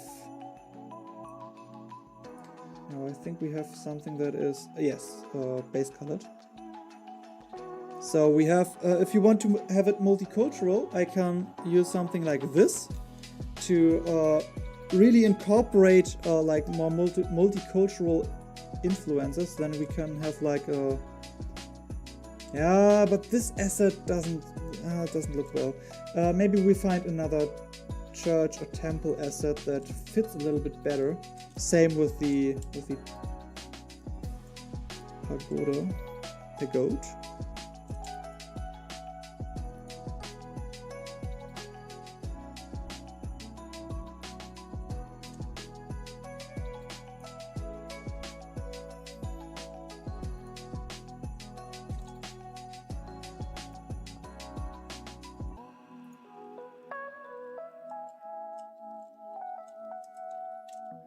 Maybe something like this.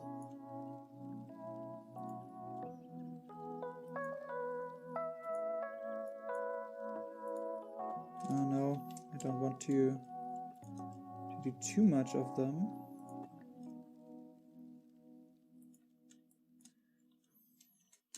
Oh, we could use something like this. Ooh, I think we have just found our third main temple.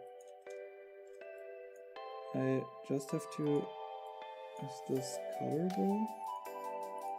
No, obviously it is not colorable.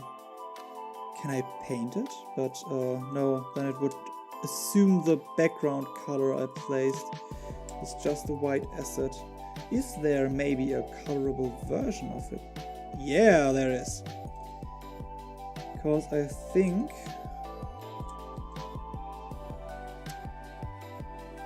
Are there colors you would like to see in this temple?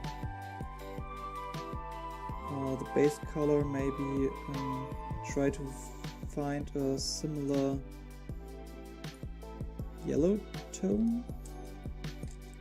Maybe a little bit more on to the white. Yeah, I think like that, and then we could use something like let me look up some hex codes for color.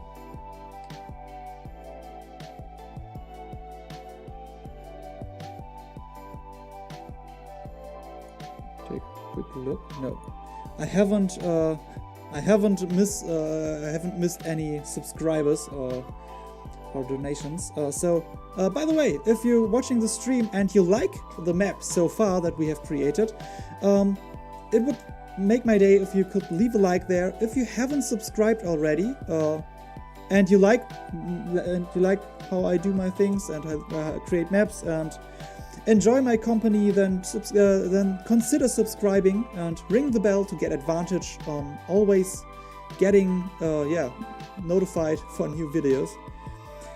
And hex code gold.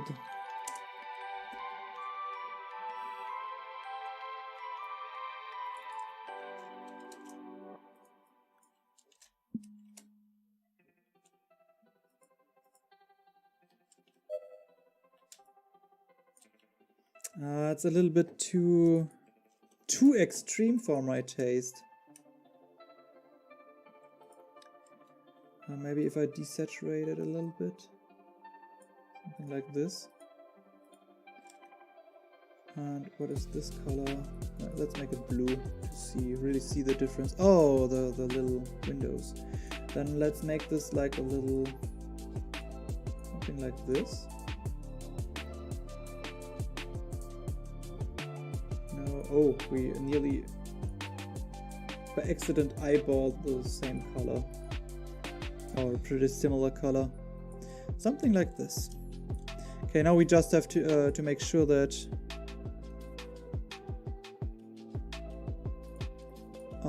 you mean the temple that I place here and the others right now, or just in general?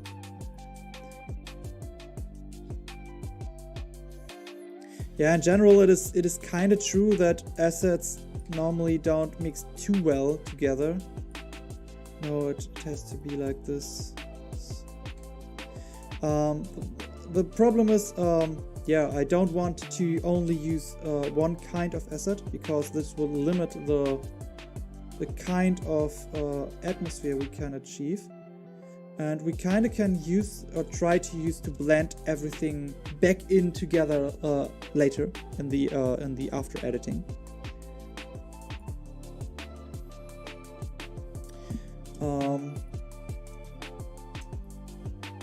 But yeah, that's the main problem for me. I would just prefer to like give an artist like a huge amount of money, or hire an artist that works full time for me, and that is just occupied with creating new assets.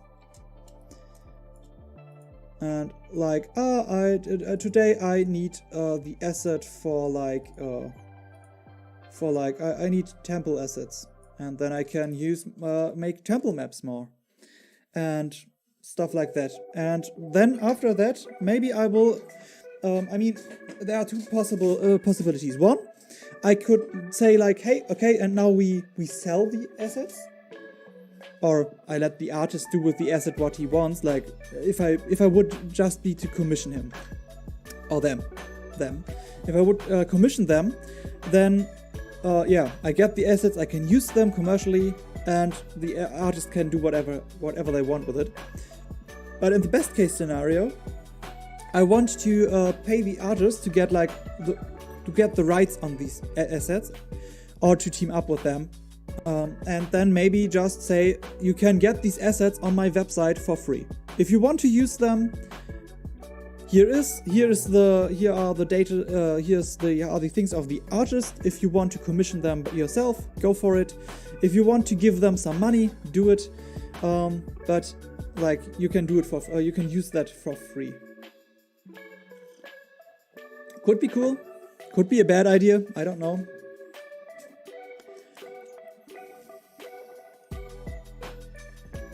Okay. Let's continue our search for good temple assets. Because a lot of the normal buildings from the asset pack. Ooh, that is a nice combination. I kinda like that. You don't know? You don't know what? Oh, glad you like the idea, Freya. I would like to know if Jess thinks the idea is not good, or she doesn't know about the idea, or about how the assets look right now. Then I would have to do something else for this.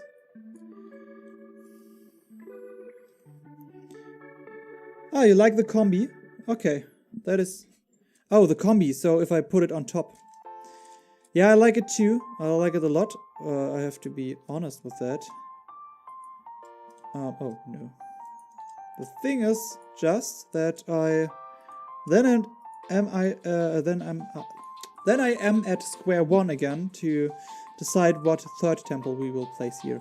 Yeah, I think the hard outlines, the hard black outlines in front of the other assets just create a little clash, because you know so much more that something is off, and when I place it like this, the black there's not the contrast is not so great anymore with the background, so it fits a lot better. Well, let's see. I mean, we could go for something like this. I mean, this would definitely,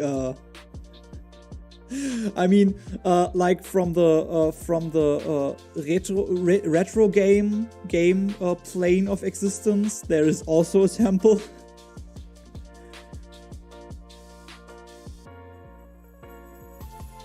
If that works out.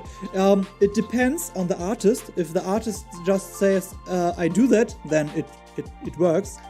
If the artist says, I don't do that, then it won't work. But like I said earlier, I would love to hire people and to have like work in a team together to do some stuff like that. And actually, a good tactic in modern age is to make things free.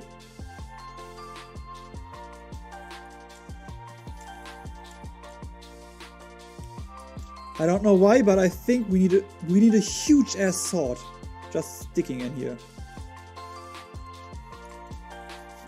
I love to place huge ass swords sticking somewhere, because that just implies that something huge once used that weapon. I mean, we could even make it a little bit smaller, like this, maybe, or like this, so that it's not comically, that it's still huge. But it's still like realistically huge.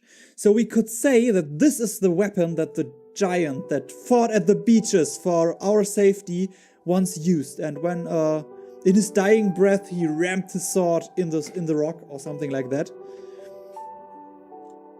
Yeah, from the Jordan. Yeah, I used that there as well. That is one of the downsides of like asset artists. At some point, you will have seen all our good shit, because the good stuff, we want to use it because they are cool assets and there are cool possibilities, but we can't use them too often, because if I would use the huge ass sword on every map, then there would be way too many huge ass swords in my world. If I would say, yeah, there was once a giant war and they left their swords like everywhere. Okay, maybe. But yeah, I have to one has to be like a little bit cautious when to place what. Does that look good? Is the question. One thing is, at the moment, we definitely see that that some things do not really make sense. Like, okay, if I zoom in, we definitely see that the textures don't match. A lot of that will be lost in rendering. So when we render everything, the assets are like they show us like a good quality version of that asset. If I render that, some of that will be downscaled depending on the size I used it in. One of the reasons I like to work on larger slates, because then that happens not too much. The problem is that some assets have a set height. Speaking of set height, we can unlock the scale. So now I can make it humongously big. Could have like a giant cave entering just like here. But yeah, if I make some assets too large, like let's say we go back to this thing here, and I make it all the way up to 400, we definitely see from here the pixels, we see them. And if I zoom in just a little bit, we definitely see it gets like a little bit washed out. And just some assets don't work that well if used in the wrong area. And to the mixing, let's say these two assets, yeah, if I put them directly close to each other, yeah, they don't work. But I have similar things where I use totally different asset packs on my Andrasteel map. And because I place them in totally different areas with different colored backgrounds and textures and everything, it blends in overall. Because like imagine having now I would like to have something to draw on. Oh, I can do it up here. A little bit map making theory for asset artists. Oh, yeah.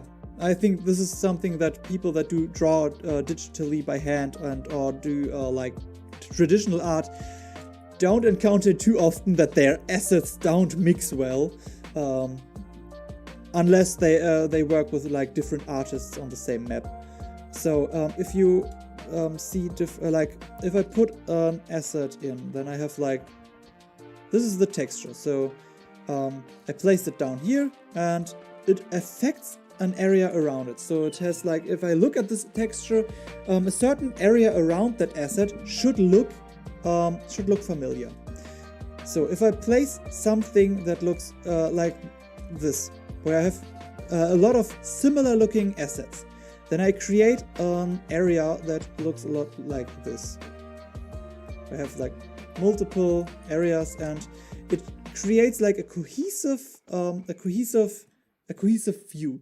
And now when I place like something in there that is like a total different style, we notice it immediately. It doesn't destroy the whole thing in a way. So the effect, if I look, maybe I place this thing over here, and if I look over here, it still looks fine. But if I look at the whole thing, I notice it immediately. But if I were to say that we have just this thing, nope, that was just this thing. So we have like one area where I place something, and then I place something over here. Then these two don't cross, and then I can use like the surrounding areas to slowly drift into like I drift down here to a normal, to a background, to a standard look, and then it just goes over into the standard look, and from there I have this slow rising, and yeah, then everything fits nicely together, more nicely together. I mean, the best case scenario would just be you have one cohesive art style. But the problem is that if there would be an artist that would be like, I just create assets. I create a lot of assets. I create so many assets, and you can have them and you can buy them and you can get a commercial license from me, and then everything is fine. I would be like, hell yeah. And one of the artists that I really adore, that I would love to, if they would do something like this, is like 2 Minute Tabletop. He makes, on one hand, amazing maps, and he has so many amazing assets he uses, and he offers to people to buy. The problem is that the assets are not for commercial purposes. So the assets can be used for personal stuff, and there are options if you like want to create an adventure or a module for D&D or something like that. Then you can get a license. But if you just want to make maps and sell the maps directly, this doesn't work. At least the last time I talked to him. Which is sad, because his art style is quite nice. Ooh. This would work well, wouldn't it? Like, totally fits the style of the I mean, look at the metal. I mean, the metal up here, the metal down here, it's total fitting. I mean, I love these assets, but I don't think that these will come in handy. Maybe the human ones. Maybe.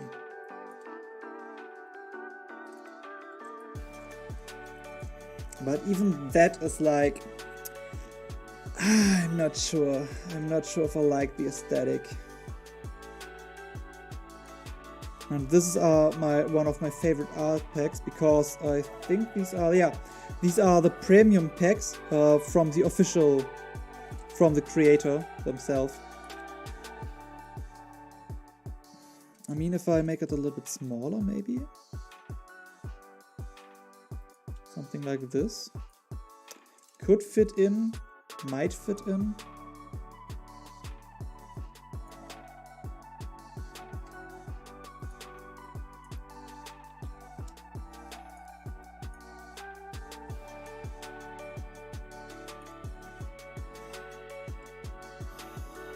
I have to see, because I'm really not that sure if I have something that will fit perfectly.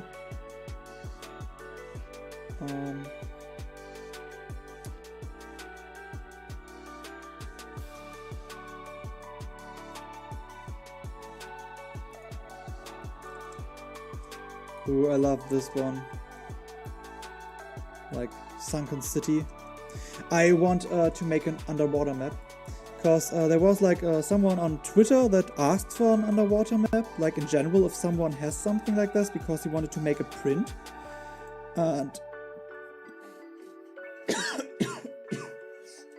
And yeah, I sadly don't have one, but there are a lot of great map makers that have underwater maps, but I thought to myself, why don't you have an underwater map? So I will probably work on some underwater maps next month, January. It is so crazy that the year is almost over. Time flies when you're on quarantine, when you're on lockdown. I hate this asset pack. I hate it, because the assets just look not that good. The only reason why I keep it is for these guys here, because these make great like standing guardians, like giant statues. So if I place this something like here and this thing here, suddenly it looks like we have statues there, and I like the aesthetic. I'm not sure if I want to use it here, maybe to mark the way up. The guardians of the gods, maybe.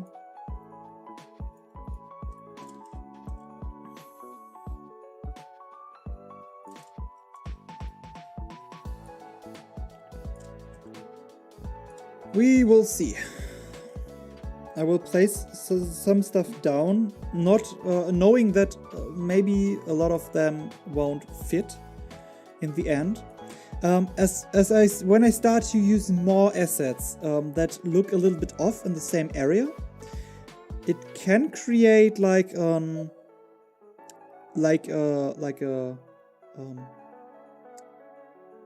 Flecken pattern. What means fleck?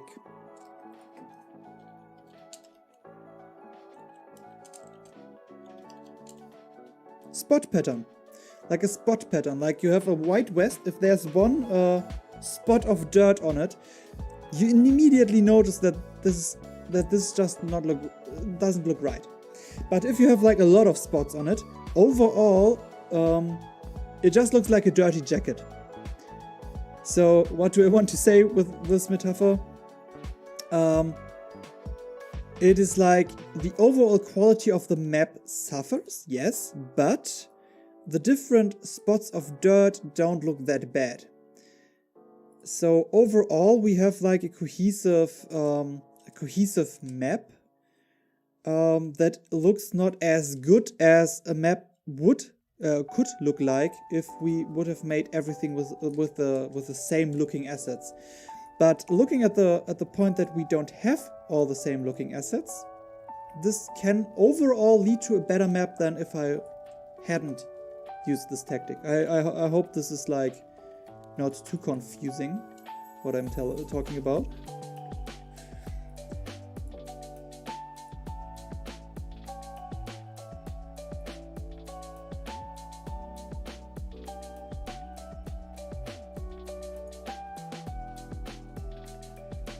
Okay, let's see.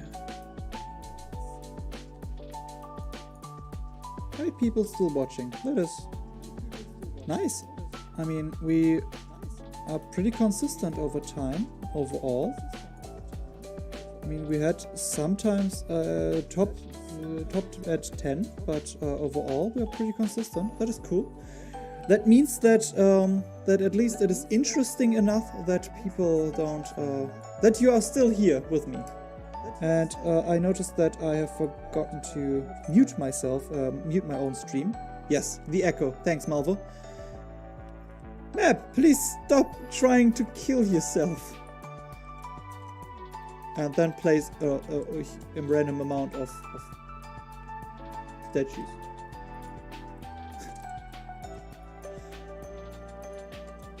Like the Temple of the Kraken.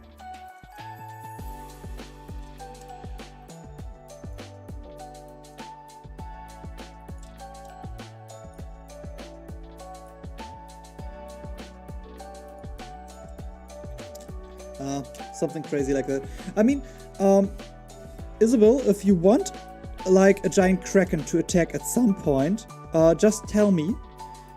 Because I could easily export a finished map version like this and then place something like that down, and then you can like switch maps mid game and have like a little bonus effect. I like to do like bonus or like extra versions of maps with like little details like that, little extras. I think that is neat. And it's not that hard, it is quite easy to create. At least small things are quite easy to create.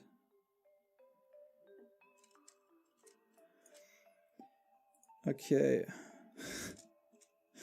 Yeah, and in the middle of the temple district is like a whole orc city.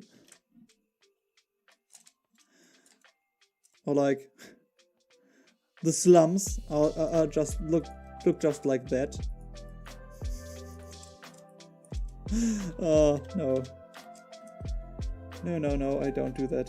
I won't do something like this. Ooh, then we can have like some standing stones.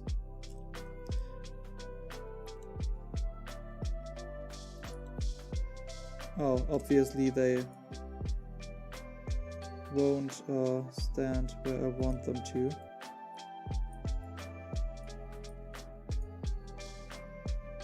I'm getting lost in the details already. The city is not even standing so far. And I'm already trying to... I'm not sure if I like that. I will leave it there for now, but I might just delete it later. I do that sometimes, just place things, go away, and if you come back later and look at it again and it still looks off, or you don't, or maybe and suddenly it fits into the whole thing, then you can either leave it or delete it. Forests, we don't need forests. Flying islands, I'm not sure.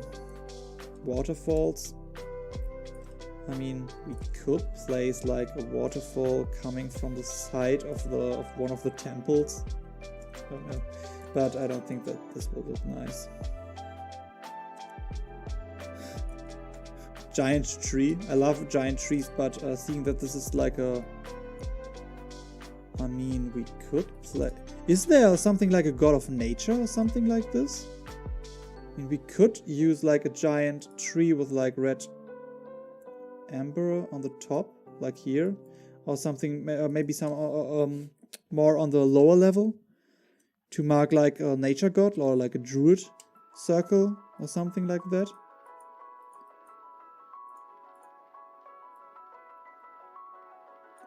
Maybe we can... No.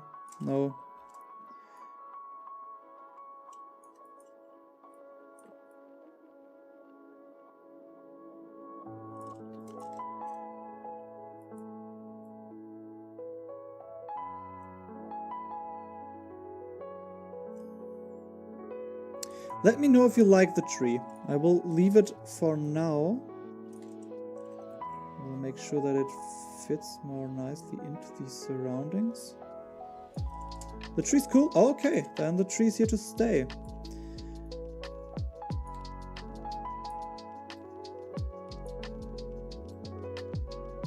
If you would like a different colored tree, I mean, we have... Nope, not on trees. Damn it. Now it loads the trees and then it switches to the normal assets. Oh, I can't drink.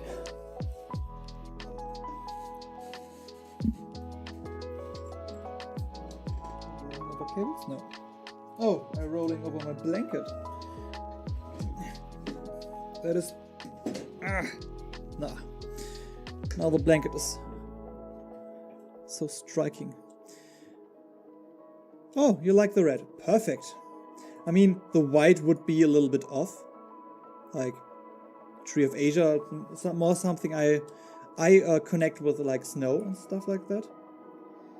And the green would be a little bit too normal. So the red is like, represents a good representation of the heat of the area. And looks like different enough to be easily spotted as magic.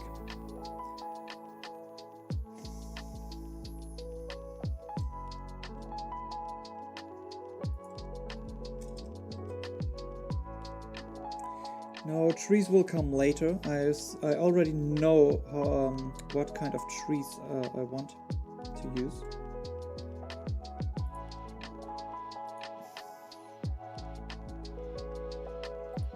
Could use like something like this.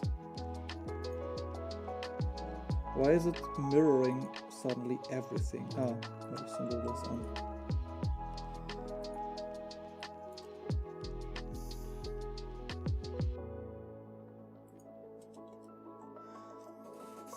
Like we could have a little creek come flowing from here, hiding the cave a little bit.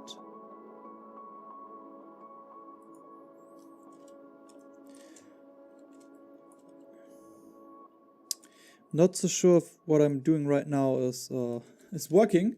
I just place like random ideas and see what sticks and what I will throw away later.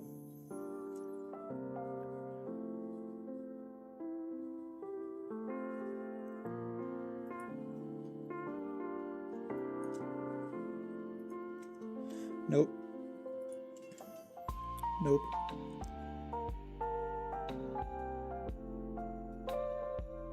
Yeah, and seeing that this is the temple district, that would be kind of nice spot, because the normal gathering point for the people will be water point will be like wells and the river.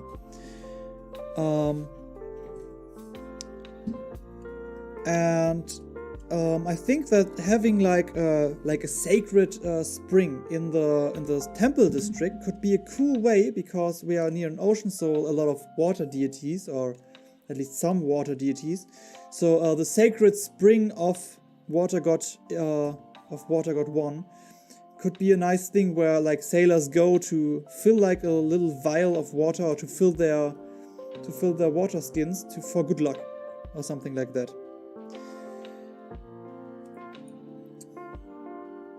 Okay.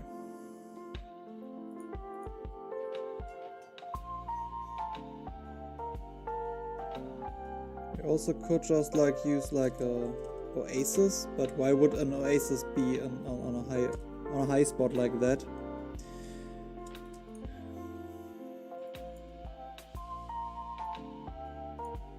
And we have already so much water. I think it would just be weird to have like an oasis in the middle of it all. So let's see. These are the trees, by the way, that I remember the problem. These trees are really nice colored. The problem is that there are separate trees that I can place, but these are like, yeah, not the same color, and depending on the background. So yeah, that's that. But then I can like make this place a little bit more lively, because I think they definitely would make sure that this place here is like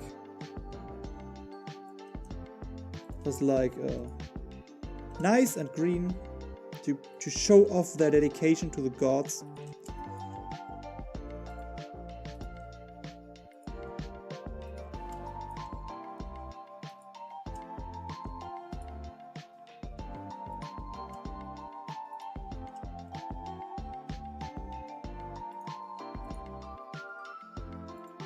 Something like this, maybe.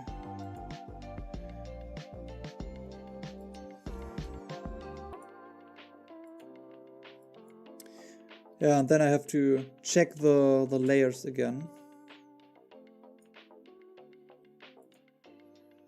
No, that looks too similar.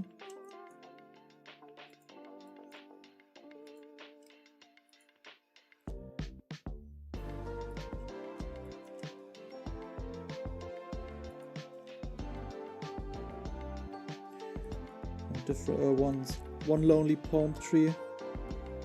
Yeah. Wonderdraft is not that bad. Wonderdraft crashes rarely, only when you use enormous slates.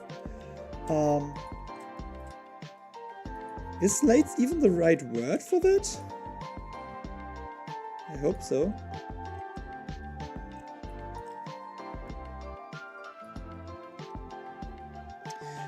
It rarely crashes, and it saves like every few minutes on its own. That's really nice.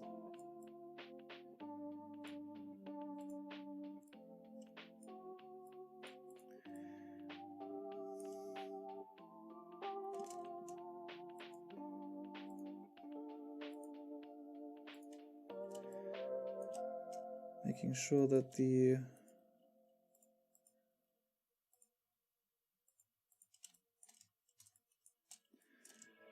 something like this, and this thing definitely needs to be back.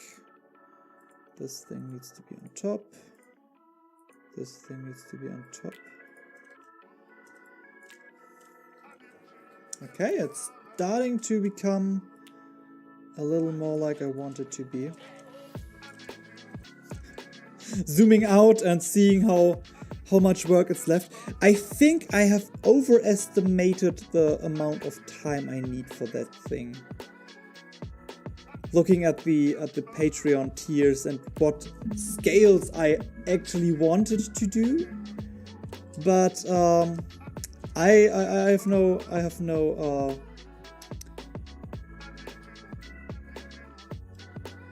I need to translate something. Regret. I didn't even need the translation program. I haven't regret anything. Over or under? Over. No, I thought it would be less work.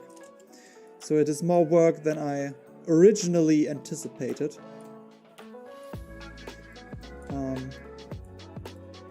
But I liked the idea so much that I gladly do that. Overestimated, thanks.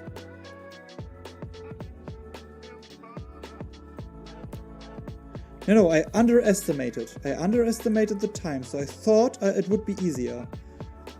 Because I underestimated the effort that I have to put into this.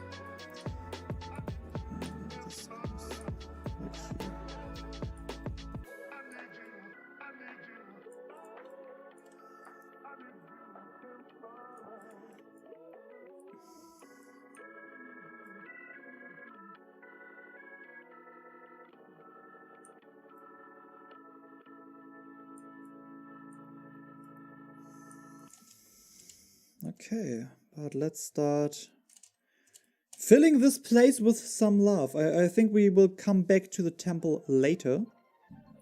I think we will now delete just like a whole bunch of them, like all of them, except for the ones that I already liked the placement of. Because I think it gets time to place some buildings. Because the building placement overall is quite easy. It will be quite quick, and then we quickly have the feeling that we achieved so much today. That is the crazy thing. The real effort with these maps lies in the details. Placing everything is like normally pretty easy, and I think I can... No, the giants will stay there, because otherwise we don't know that these parts here are beaches.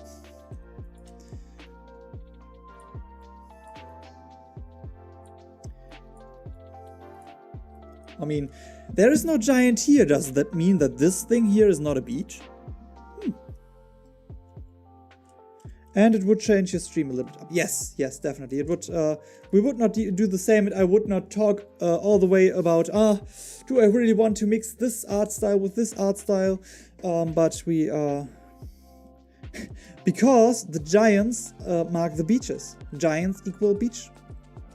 One giant equals one beach. That is... Easy calculation.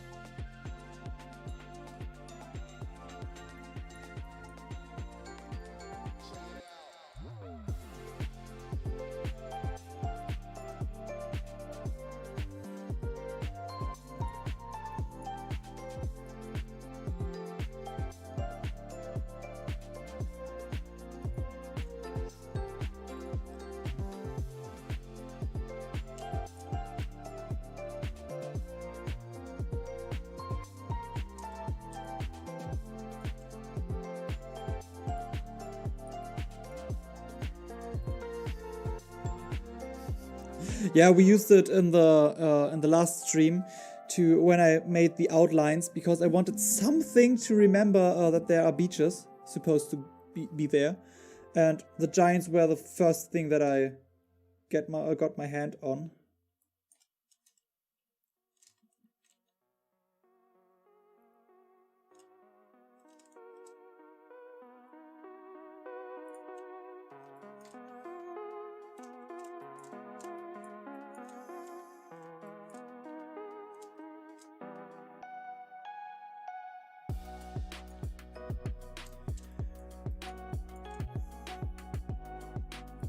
Like to place these things at the gates. We will do the fine adjustment later. Oh, now I know why we have like yes. Problem is here that we can't layer different aspects, so we have to do it like this. So we just hint at the existence of like a private beach or like a private pool. You're a fan of the idea? Of which idea? Oh, giants, yes. giant rapidly become a thing through. Though, and I love it. Yeah, giants. This will be the huge new trend of 2021. Giants in TTRPGs, like everywhere. Like you thought, like Storm King's Thunder was like a lot of giants. No, giants. 2021.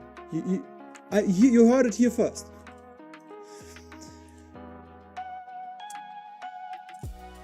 Okay.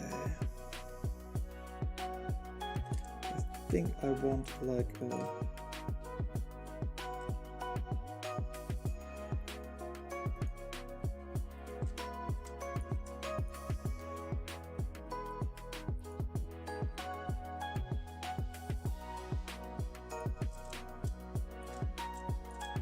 like a trading area, like a little bazaar in this region here.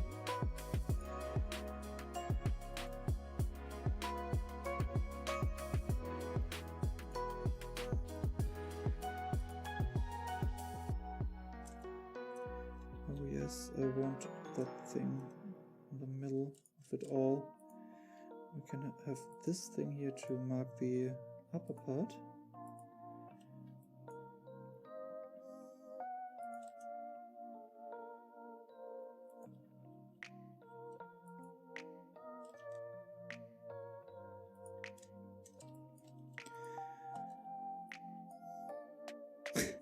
You like the tents? Okay, that is great. Apparently, I choose a lot of things that you like.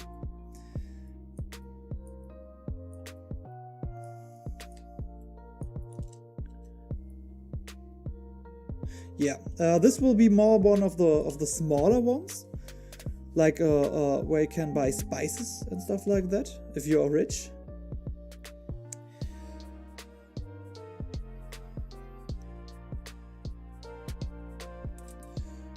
I really like to not only place tents there, but then also use the stands in front of the tents to create like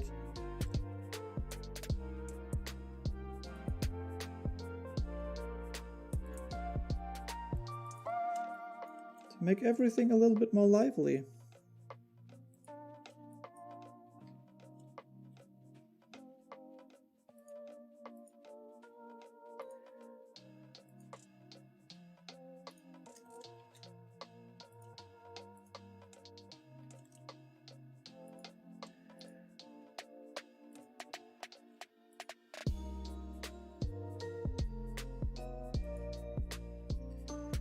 Okay, at the moment it looks everything looks a little bit like off, but the reason for that is that I want to make sure that things will look good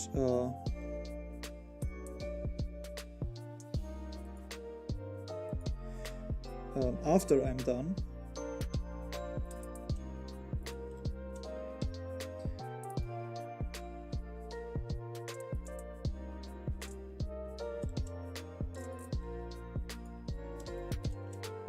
Like this. Make it lively and full.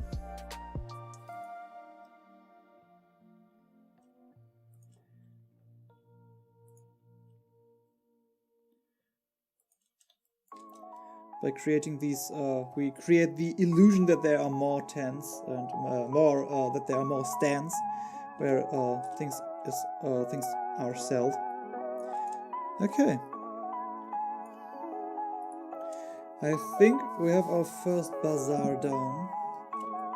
We can now start to really get into the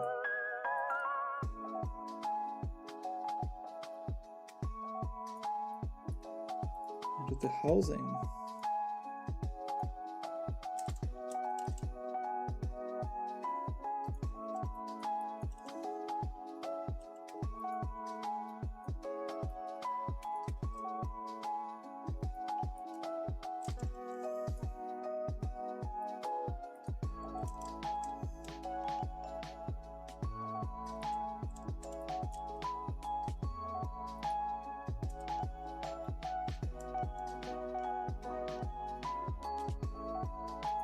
Like this maybe? Yes, I like that.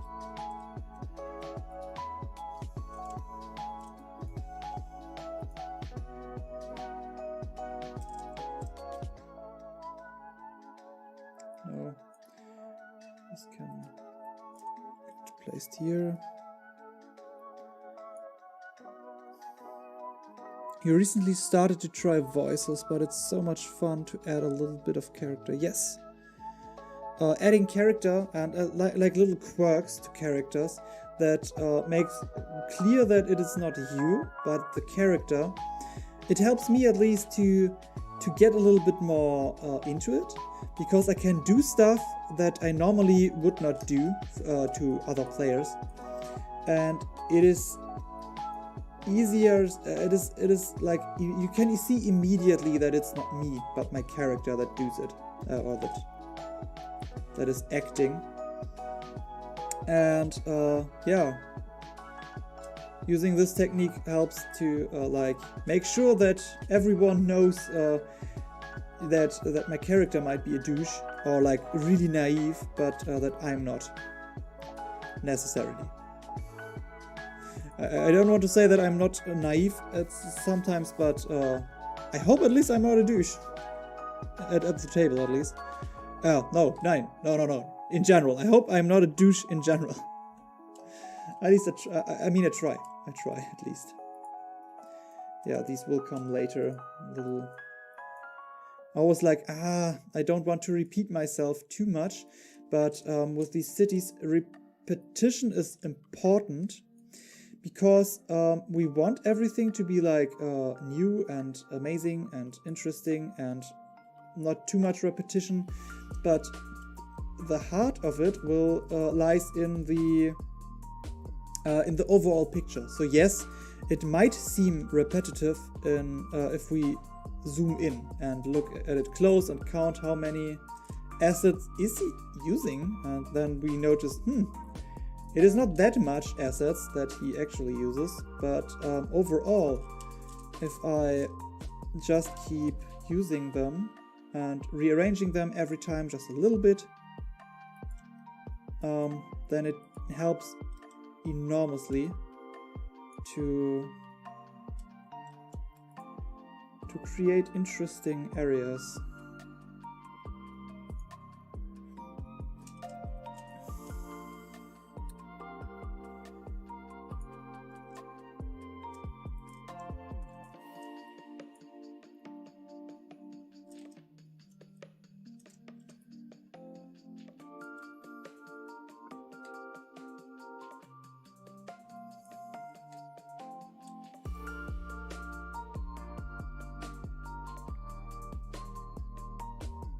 The square building? Which square building do you mean? There are a lot of square buildings. But yeah, combining something like this, I like to do that with these assets. It's really easy to use these buildings in that manner.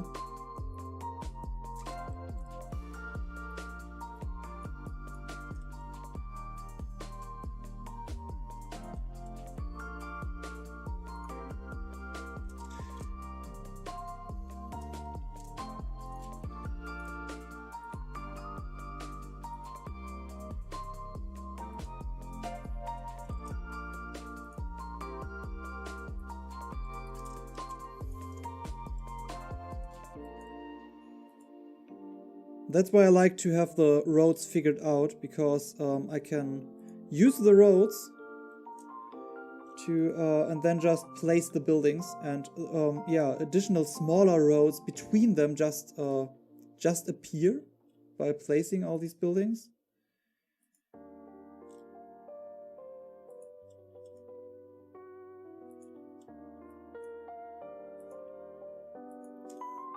No. Or like this, and this goes more like here.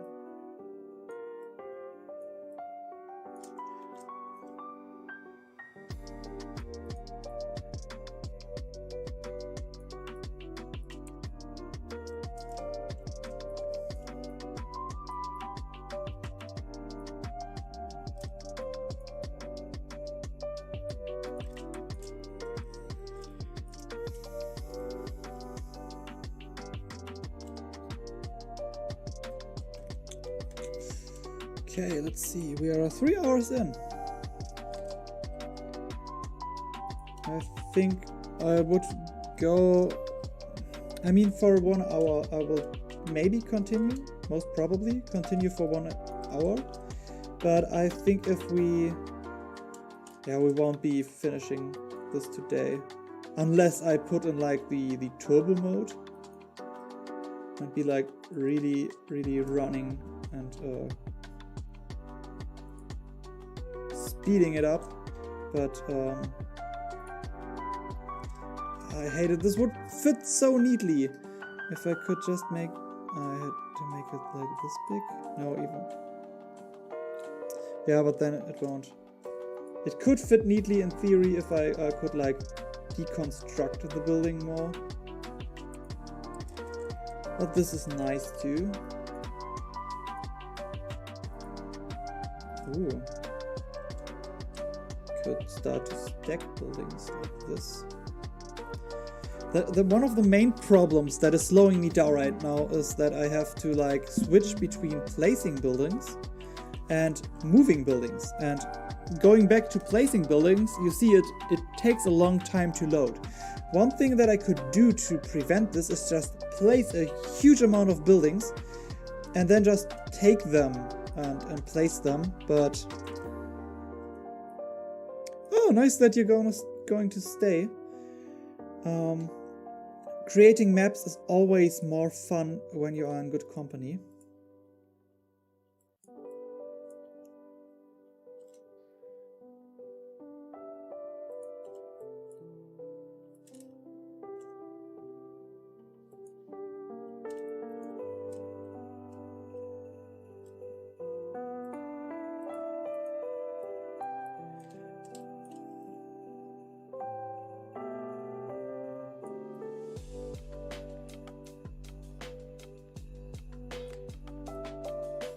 Definitely over here. We can place this thing maybe here.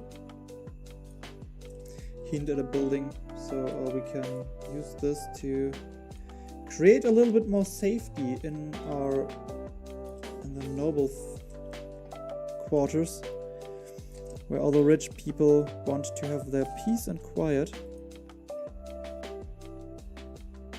You want to sleep during the day, during the night? Yes, I feel you. I feel you definitely. You hope you keep this tired. If you are worried about becoming awake again, you can, yeah, leave every time if you want to. I don't force you to be here. I mean, it is nice to have you here, definitely. But taking care of yourself and your sleep rhythm is important.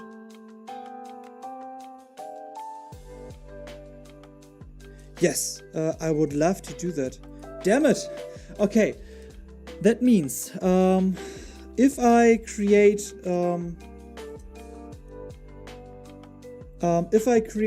the rest of the map off screen, I will still wait to do the editing. To do this with you on stream. So this could be nice. So then I can place like a bunch of things down, and like I like it. I mean, I don't just throw everything in there, but I can place a lot of stuff down. I mean, you see how I will do the buildings, and like this will continue for like everything here.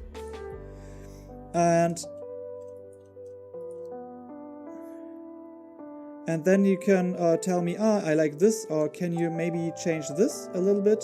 And then I can try to do so. And after that, I can show you all how it's done in I wanted to say Dungeon Draft, but after that I can show you how I use Clip Studio Paint to edit in more details later.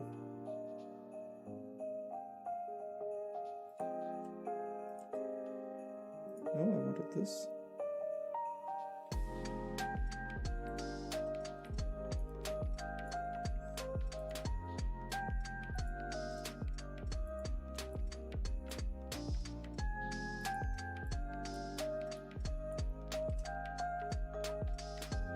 Oh, you have to leave. You have school tomorrow. Okay, then I wish you the best night and a good and recoverable, a good sleep, so you can get. I hope you have a good long rest, and you don't get ambushed by nasty like nightmare goblins.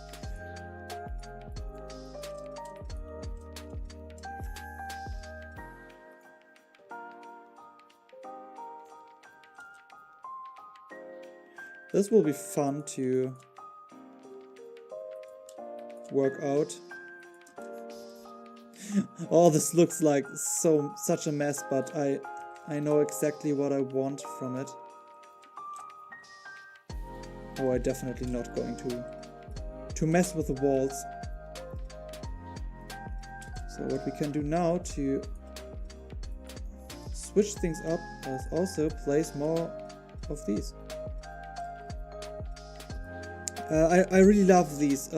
Having the option to just modify existing assets to be able to like make it appear as if it is a new asset is so cool. I love it so much. No. Yes.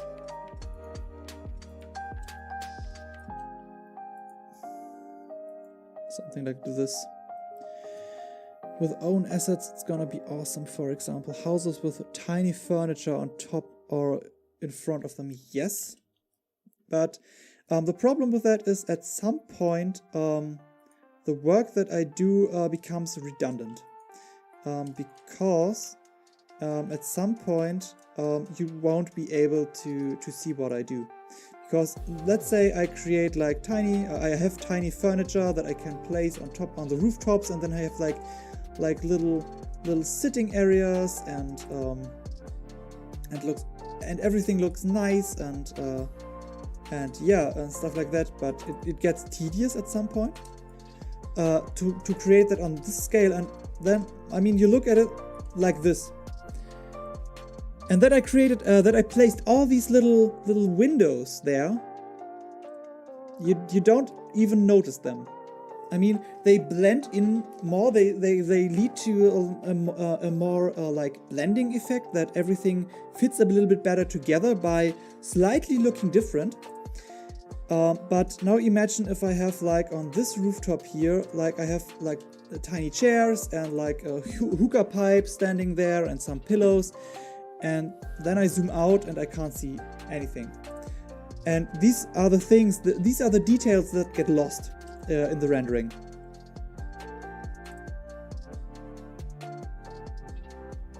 Yes, exactly, Isabel.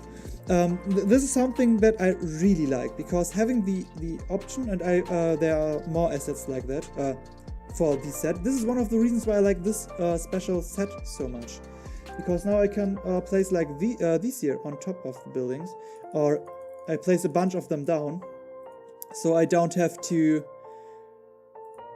because I have to move them in the layer. This is one of the things that I wish I could do, that I could just like place, choose while I place the assets on which layer I want to place them. This would be so convenient.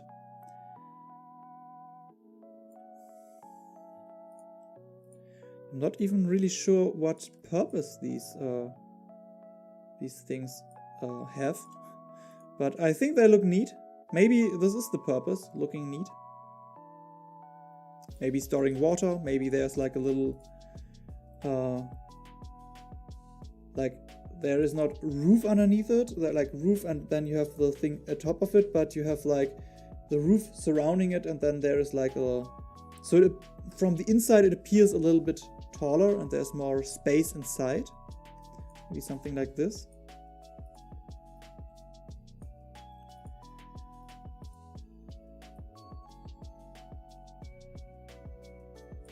Okay, I think we have to clear this mess. Because, let's be honest, this looks kinda messy.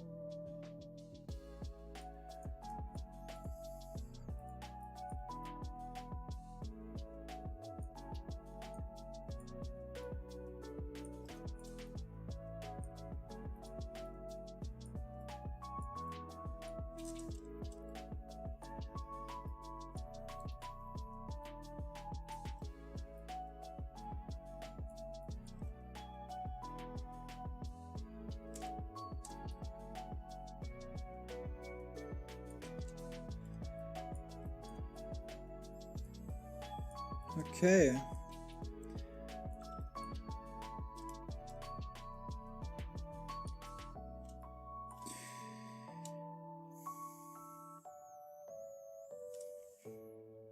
We need something that builds like a natural wall, or maybe we just need more walls.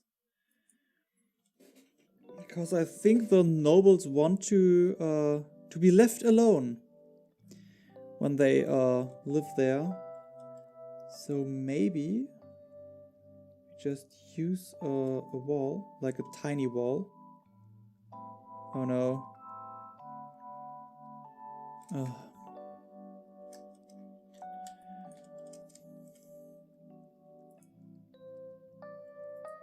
This will be so much fun.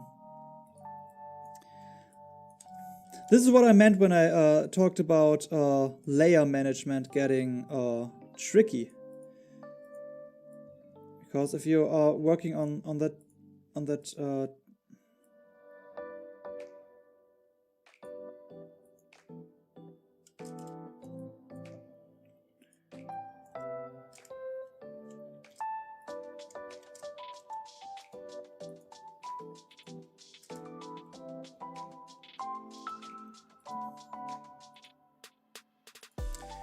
yeah, that's what I meant. And now the rabbit. Now we have to follow the rabbit hole to pull everything up in front, so we can place this wall properly against the wall.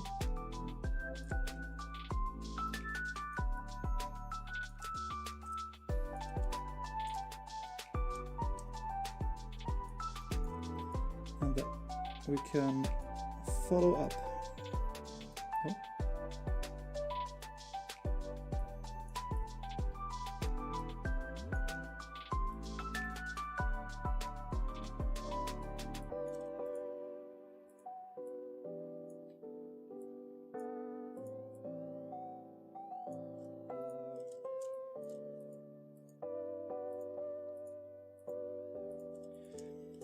And then I need more of them.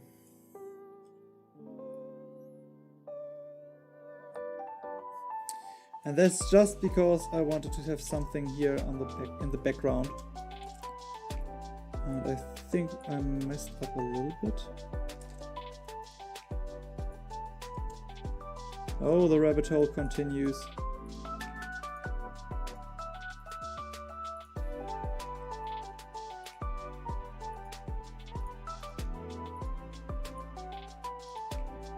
Whew.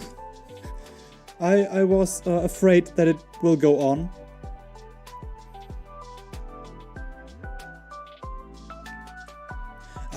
This is already taking way longer. This is how usually my map making works. Like, I think this is the amount of time that I realistically need, and then I use a lot more of that time, a lot more. But that's okay. That's a part of the learning process. And I mean, originally the Patreon giveaway thing was meant to be like, hey, don't you want to join in and become a Patreon? You even get a cool map commission. But seeing that currently we are 5, which is amazing. But far off from 24 that from the 24 slots that are open. So I have the time. I need something to do on stream anyway. Oh no, the rabbit hole continues. Oh no, it doesn't. Oh yes, it does. Like this. Okay, let's just place it like here and we call it done. Zooming out and seeing, yeah, all that, making sure that all the walls align. Totally worth it, totally. But it will look great in the end, and this will be something something great. And to be honest, I can like cut the map up, like zoom in on here, and post that to Instagram, and zoom in on here, and use that for Instagram together with a story, and I can make content out of it. that it's okay.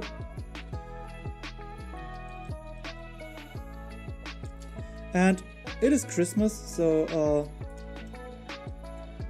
I have no problem doing something special for my Patreons during Christmas time. Ugh.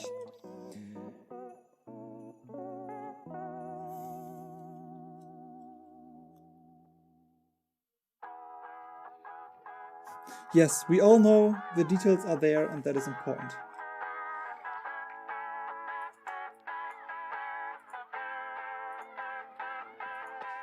The music right now reminds me more like beach music than Christmas, that it's supposed to be.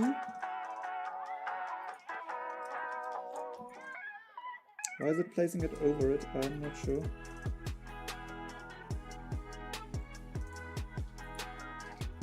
No. Yes.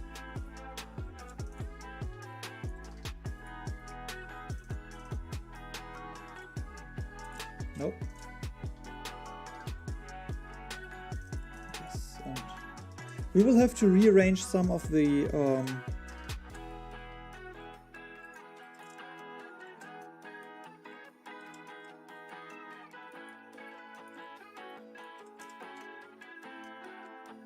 I like to use these buildings as like some kind of bunker, like some military complex.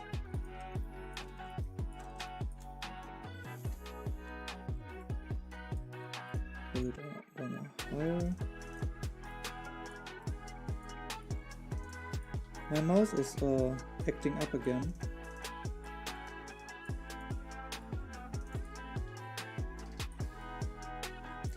That's not nice. I hope my mouse stops that.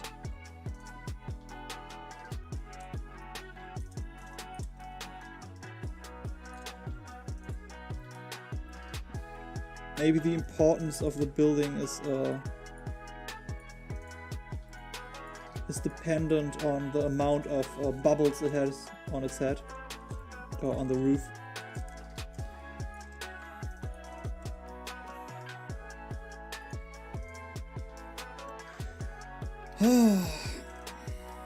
Okay, let's see. There's something I want to get done. So it's not like something special or something in particular, but it's just like I want to look at one area and this thing needs to be done. And I think we could either do like this part here where we have the way curling around, but I need to figure out how to do proper docks. So I think maybe the noble area will be the first one we figure out.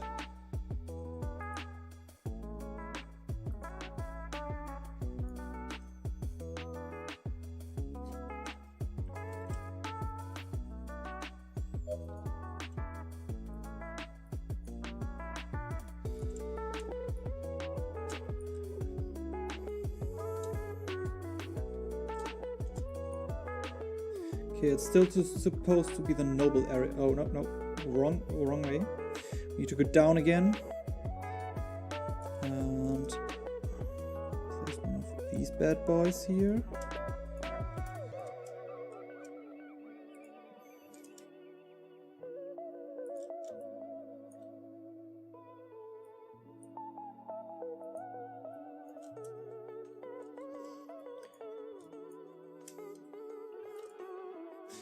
Or maybe there is like a private pool out there.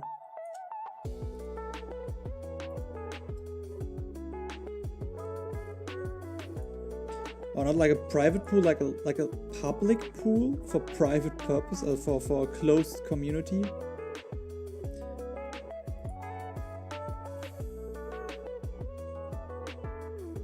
Okay, let's figure out the layer management here. People. Why do I have... Oh yes, I put that there. Because I wanted it to be up there, but normally it is best to just put things below. To put these cliff parts like way below everything.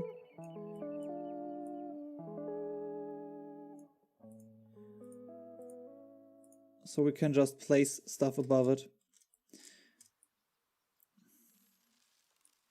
Okay. Now we have to figure out this area here.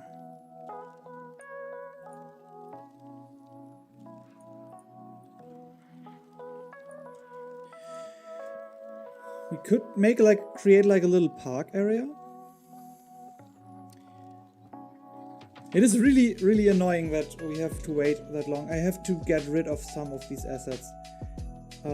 It is not nice that it always takes this long.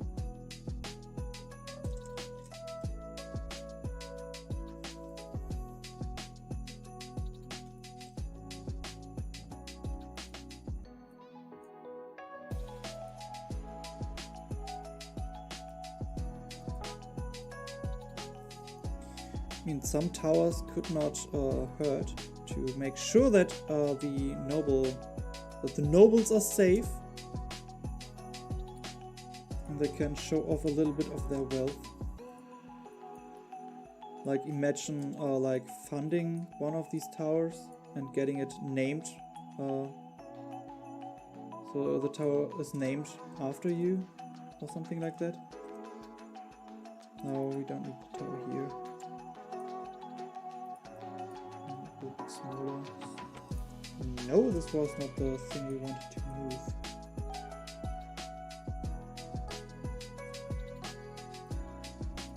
Yeah, but a little bit smaller.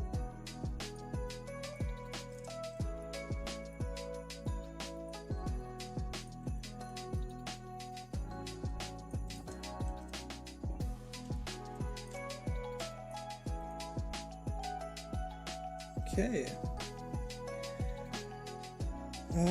We need something a little bit more special. Yeah, really big, but I scaled it down a little bit already. Oh, yeah, never mind. Okay, so this was old news.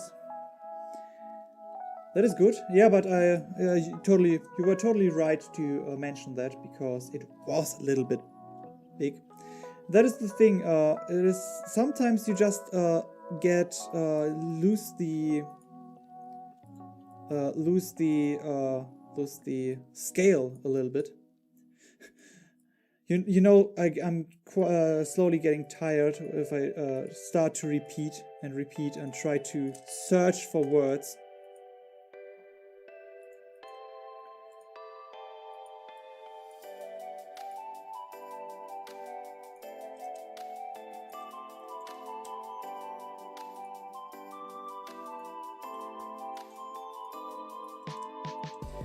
Making the edges a little bit green.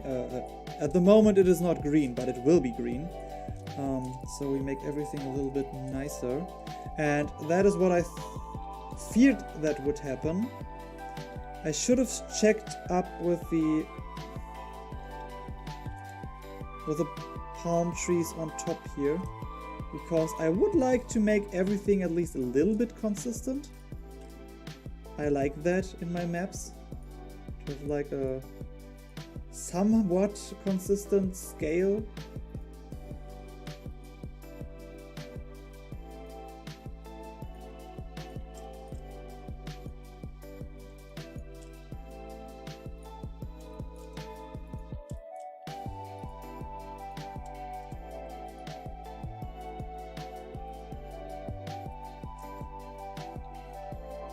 Maybe don't place too many here.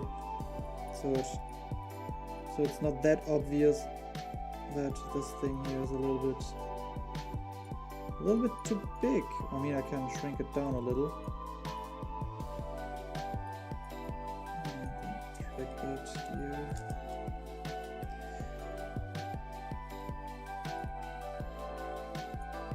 I wish there were like a smart way to manage the layers. Like a deep learning tool that you just click on yes and then it just figures out how everything is supposed to probably look.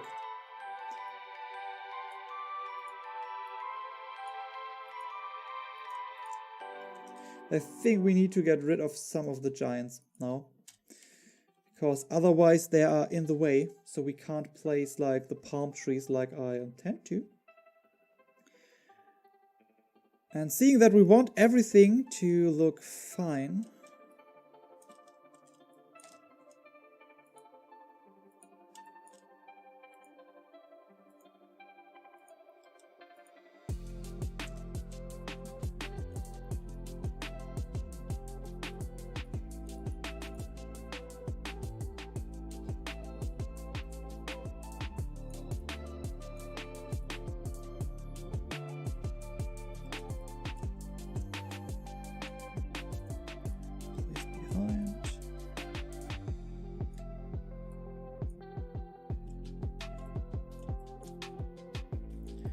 honest, we can place this thing like here.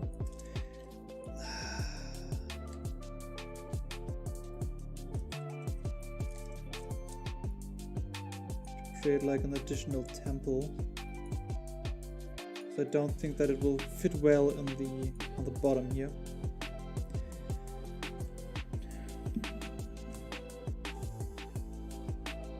Maybe I make a speed paint from the rest of it, so time-lapse video. So I will record what I will do, so I can just focus and grind through all the details, and you can still see how it turns out.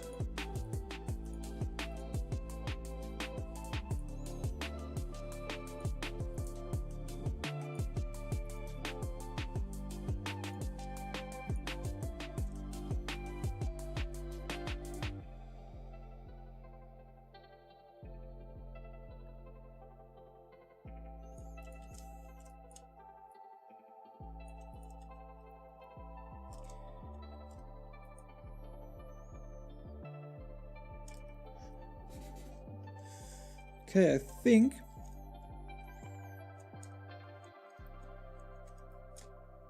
we are nearly done.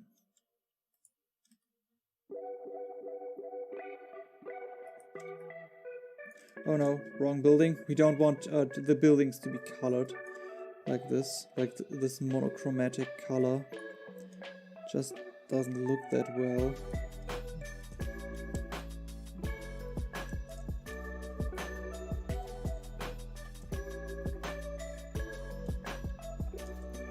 I think this is fine. We just need to size this one down a little bit, like this.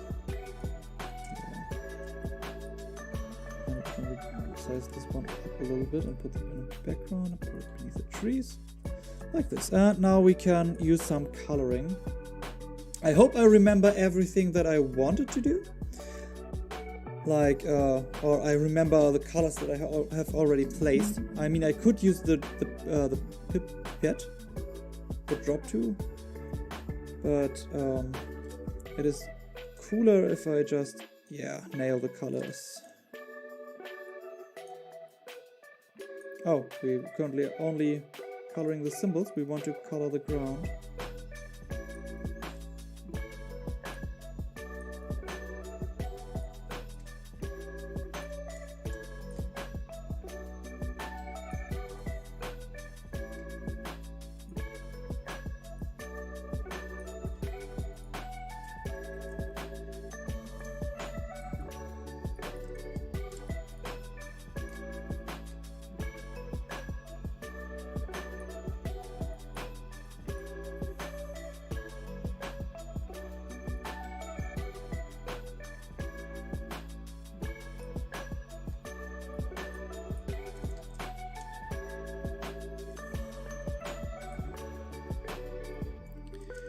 And then I made it that it continues up here, so we have like a little halfway shoot here, and then we have the area here, so everyone can visit the market.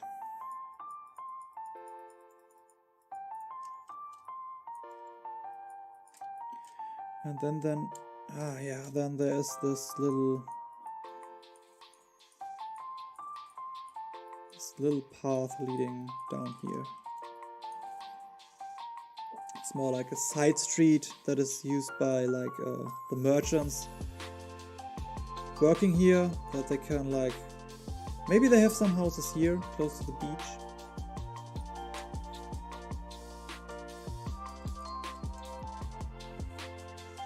Okay, then we definitely need some extent of green. But like I said, these people are like a little bit rich and they want to show that. So they make sure that the general area looks like green and healthy.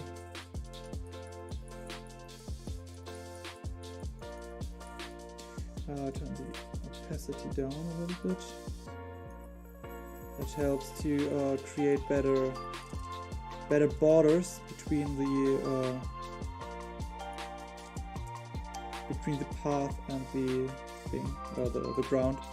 Normally I would just normally I do it exactly like that, and then I see, oh, I covered all the paths, and then I have to redo all the paths again.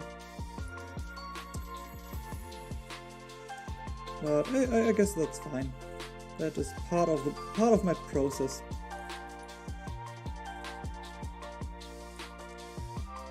Make sure the last person gets that this place here is like nobility, like they have money. They can make it green in the middle of a desert.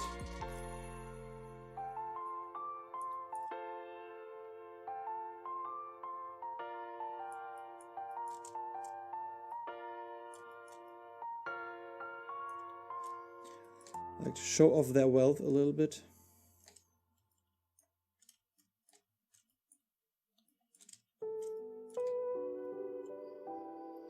And then we want to go back and place our paths again. To fix them where they went broken.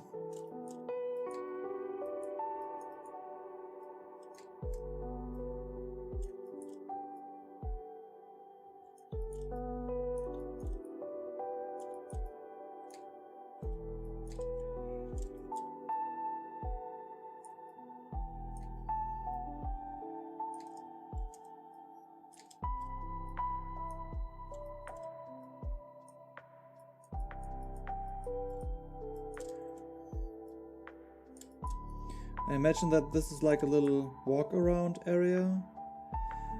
Then you have like the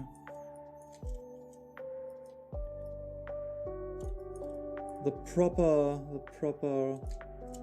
park inside.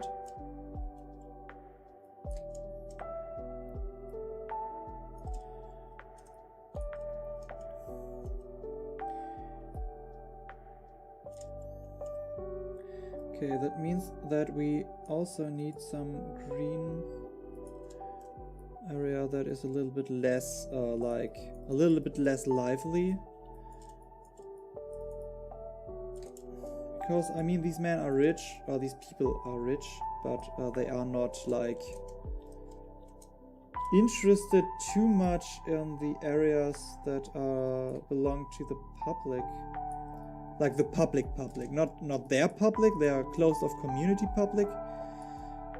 But, no, I don't like that green too much. Oof, no.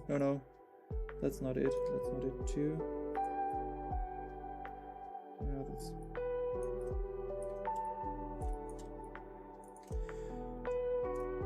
Oh, one thing I haven't checked too much that I should definitely pay attention to.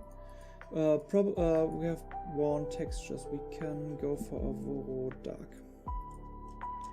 More something like this, I guess.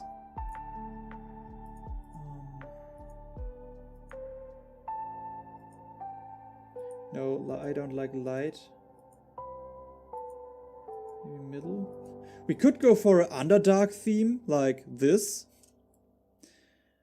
I love that. I like the texture. Makes it like interesting.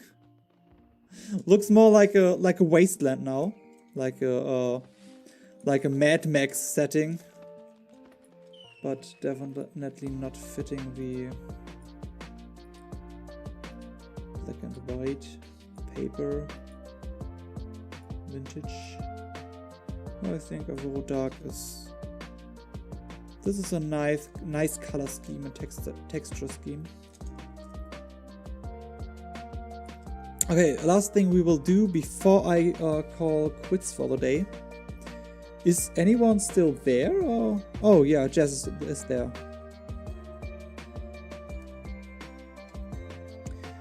Is one thing I want to do is make the tree screen and apparently the bridge. That was not my intent. I didn't want it to make the like this, like that. Okay. I hope you like it so far. Oh wait, we can. I want to create like green like this.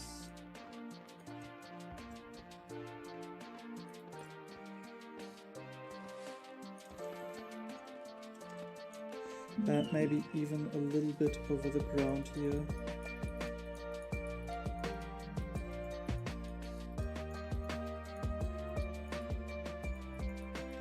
Like the oasis on the top of the hill.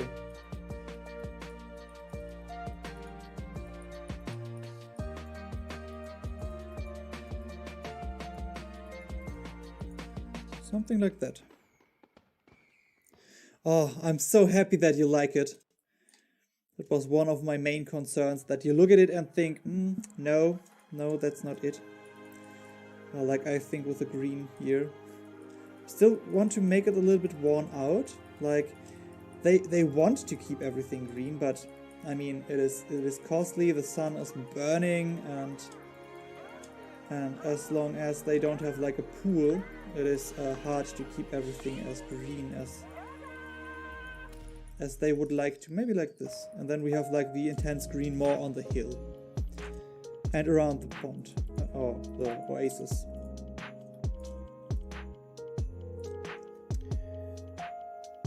I would maybe add some green around the red tree. Oh yes, you're totally right. Thanks, Jess. So let's do this. Like a green spot. Okay, good. A lot of work still ahead. I definitely have to see if I can speed things up somehow if I do it offline.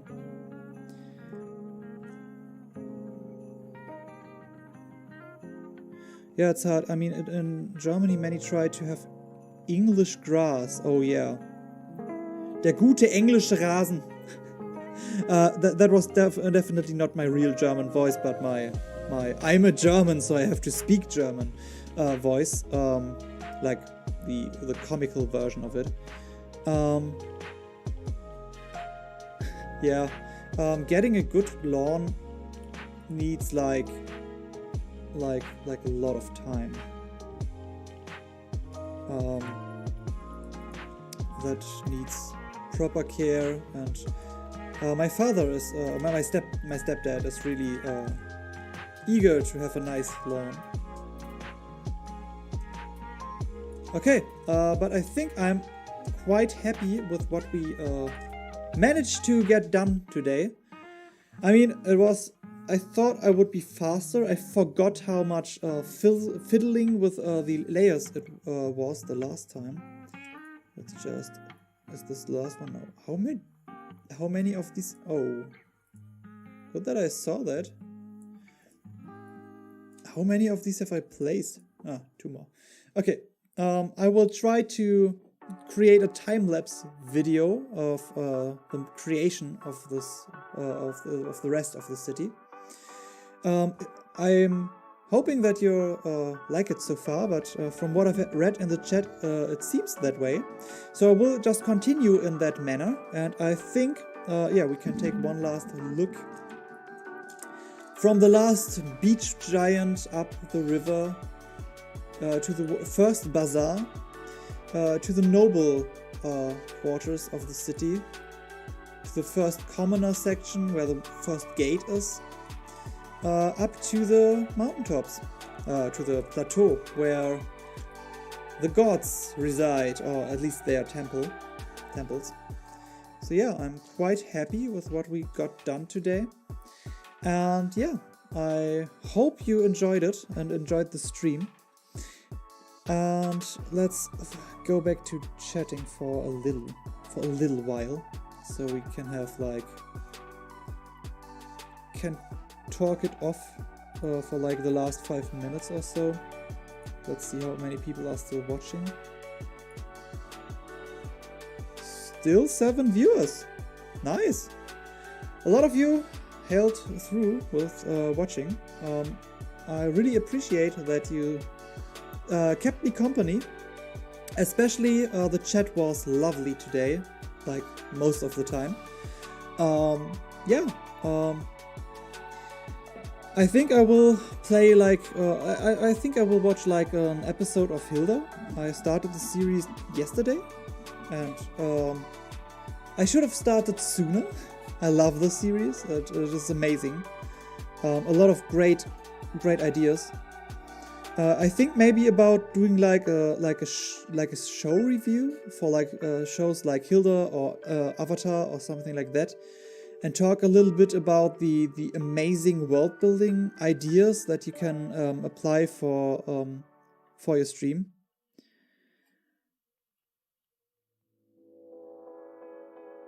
Oh no! I'm so sorry. I hope he's fine, and you get the zombie. You hit the zombie 10 times back. Okay, then I will wrap things up cleanly here before any more innocent people get hit by zombies, because that is definitely the last thing that I want to happen. I had a lot of fun. It was great to see the city come together so far. I really have the feeling that we got the core spirit, that we have that down, and that is a big thing. And I will be streaming tomorrow again. I think we have maps planned for Friday again, so I will work on a map on Friday. So I will probably tomorrow make either some dungeon maps or play some Dragon Age.